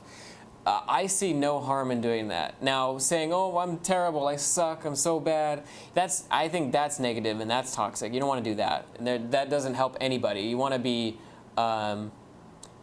sort of productive with how you think and how you approach solving your problems. So I think those two are two separate ways of thinking, and the being hard on yourself, you're right. You don't want to do that. That's bad. But saying, oh, you could have been better, I don't think there's anything wrong with that. I think that's fine. We got, I'm not sure what language that is. M. Kloppenberg is speaking to JP Guy. Is it Dutch? Since I think JP Guy is from Netherlands, right? That's a good philosophy. I'm only 15 and I want to become a programmer, and you inspired me. Oh, awesome. Well, thanks for tuning in. I'm glad that you enjoy the material and the content, and hope to see more of your stuff. And again, I'm going to pitch it again. So bit.ly/ what was the link again? I don't remember exactly offhand. It was bit.ly. That's what it was. CS50 Twitch code review. So go there if you have some source code. If you're a beginner or an intermediate programmer, this is much more for what that is catered towards. But submit your source code to us via a GitHub repo or a gist, and we will potentially take a look at it on stream and tell you what things we like about your style and your design, and what things we think might be better, right? And there's always usually room for improvement, and there's certainly a lot of things that, as a beginner or intermediate, it's good to reinforce good habits as much as it is to point towards bad habits, right? So yeah, that was Minesweeper Part 1. So Part 2, we'll do the actual recursive finding of bombs. We'll do losing the game. We'll do point totals. All of that stuff will be in the next Minesweeper stream next Monday. So again, tomorrow's Rodrigo, game of 15 in Python. And then on Friday, David with Render 50, which is another Python app for rendering PDFs. And then Monday, I'll do Minesweeper Part 2. And then I forget, we have a couple of other streams next week. But these will all be posted on the Facebook group, CS50 Facebook group, which is facebook.com/CS50. Definitely follow that page so you can keep up to date with all of our events. Join the CS50 Facebook group. So it's a separate page, the CS50 Facebook group. I always post all of our events. And follow us on Twitter, follow us on YouTube, follow us on Reddit. All that fun stuff. Do all of that. It's all good stuff. Lancemaker says, my sauce code is really bad. No way I'm showing. Yeah, don't feel scared to show us. We would be happy to look at it and give you some feedback. And I think, especially if you're beginner to intermediate, I think getting feedback on how things could be better is super vital to help you break habits that might be really hard to unbreak later on. So feel very encouraged, and not don't be discouraged, and don't be afraid of the criticism, because that is ultimately how you can become a better programmer. Spaghetti goes best with sauce, no worries. Cool. Thank you in Turkish. Kalk teşekkürler. Awesome, thank you. Or I should say you're welcome. Cool, all right everybody. See you tomorrow with Rodrigo. Until then, enjoy the rest of your evening, and take a stab at the source code that we came up with today. See if you can maybe implement your own features. Do your own version of the recursive algorithm before we do it next Monday ourselves. That's how you learn, ultimately, much better than you would learn through copying my source code. And Solid Fury says, peace. Good to see you, Solid Fury. All right, everybody, enjoy the rest of your day. Until then, this was CS50 on Twitch doing Minesweeper. And I'll see you next time. Bye-bye.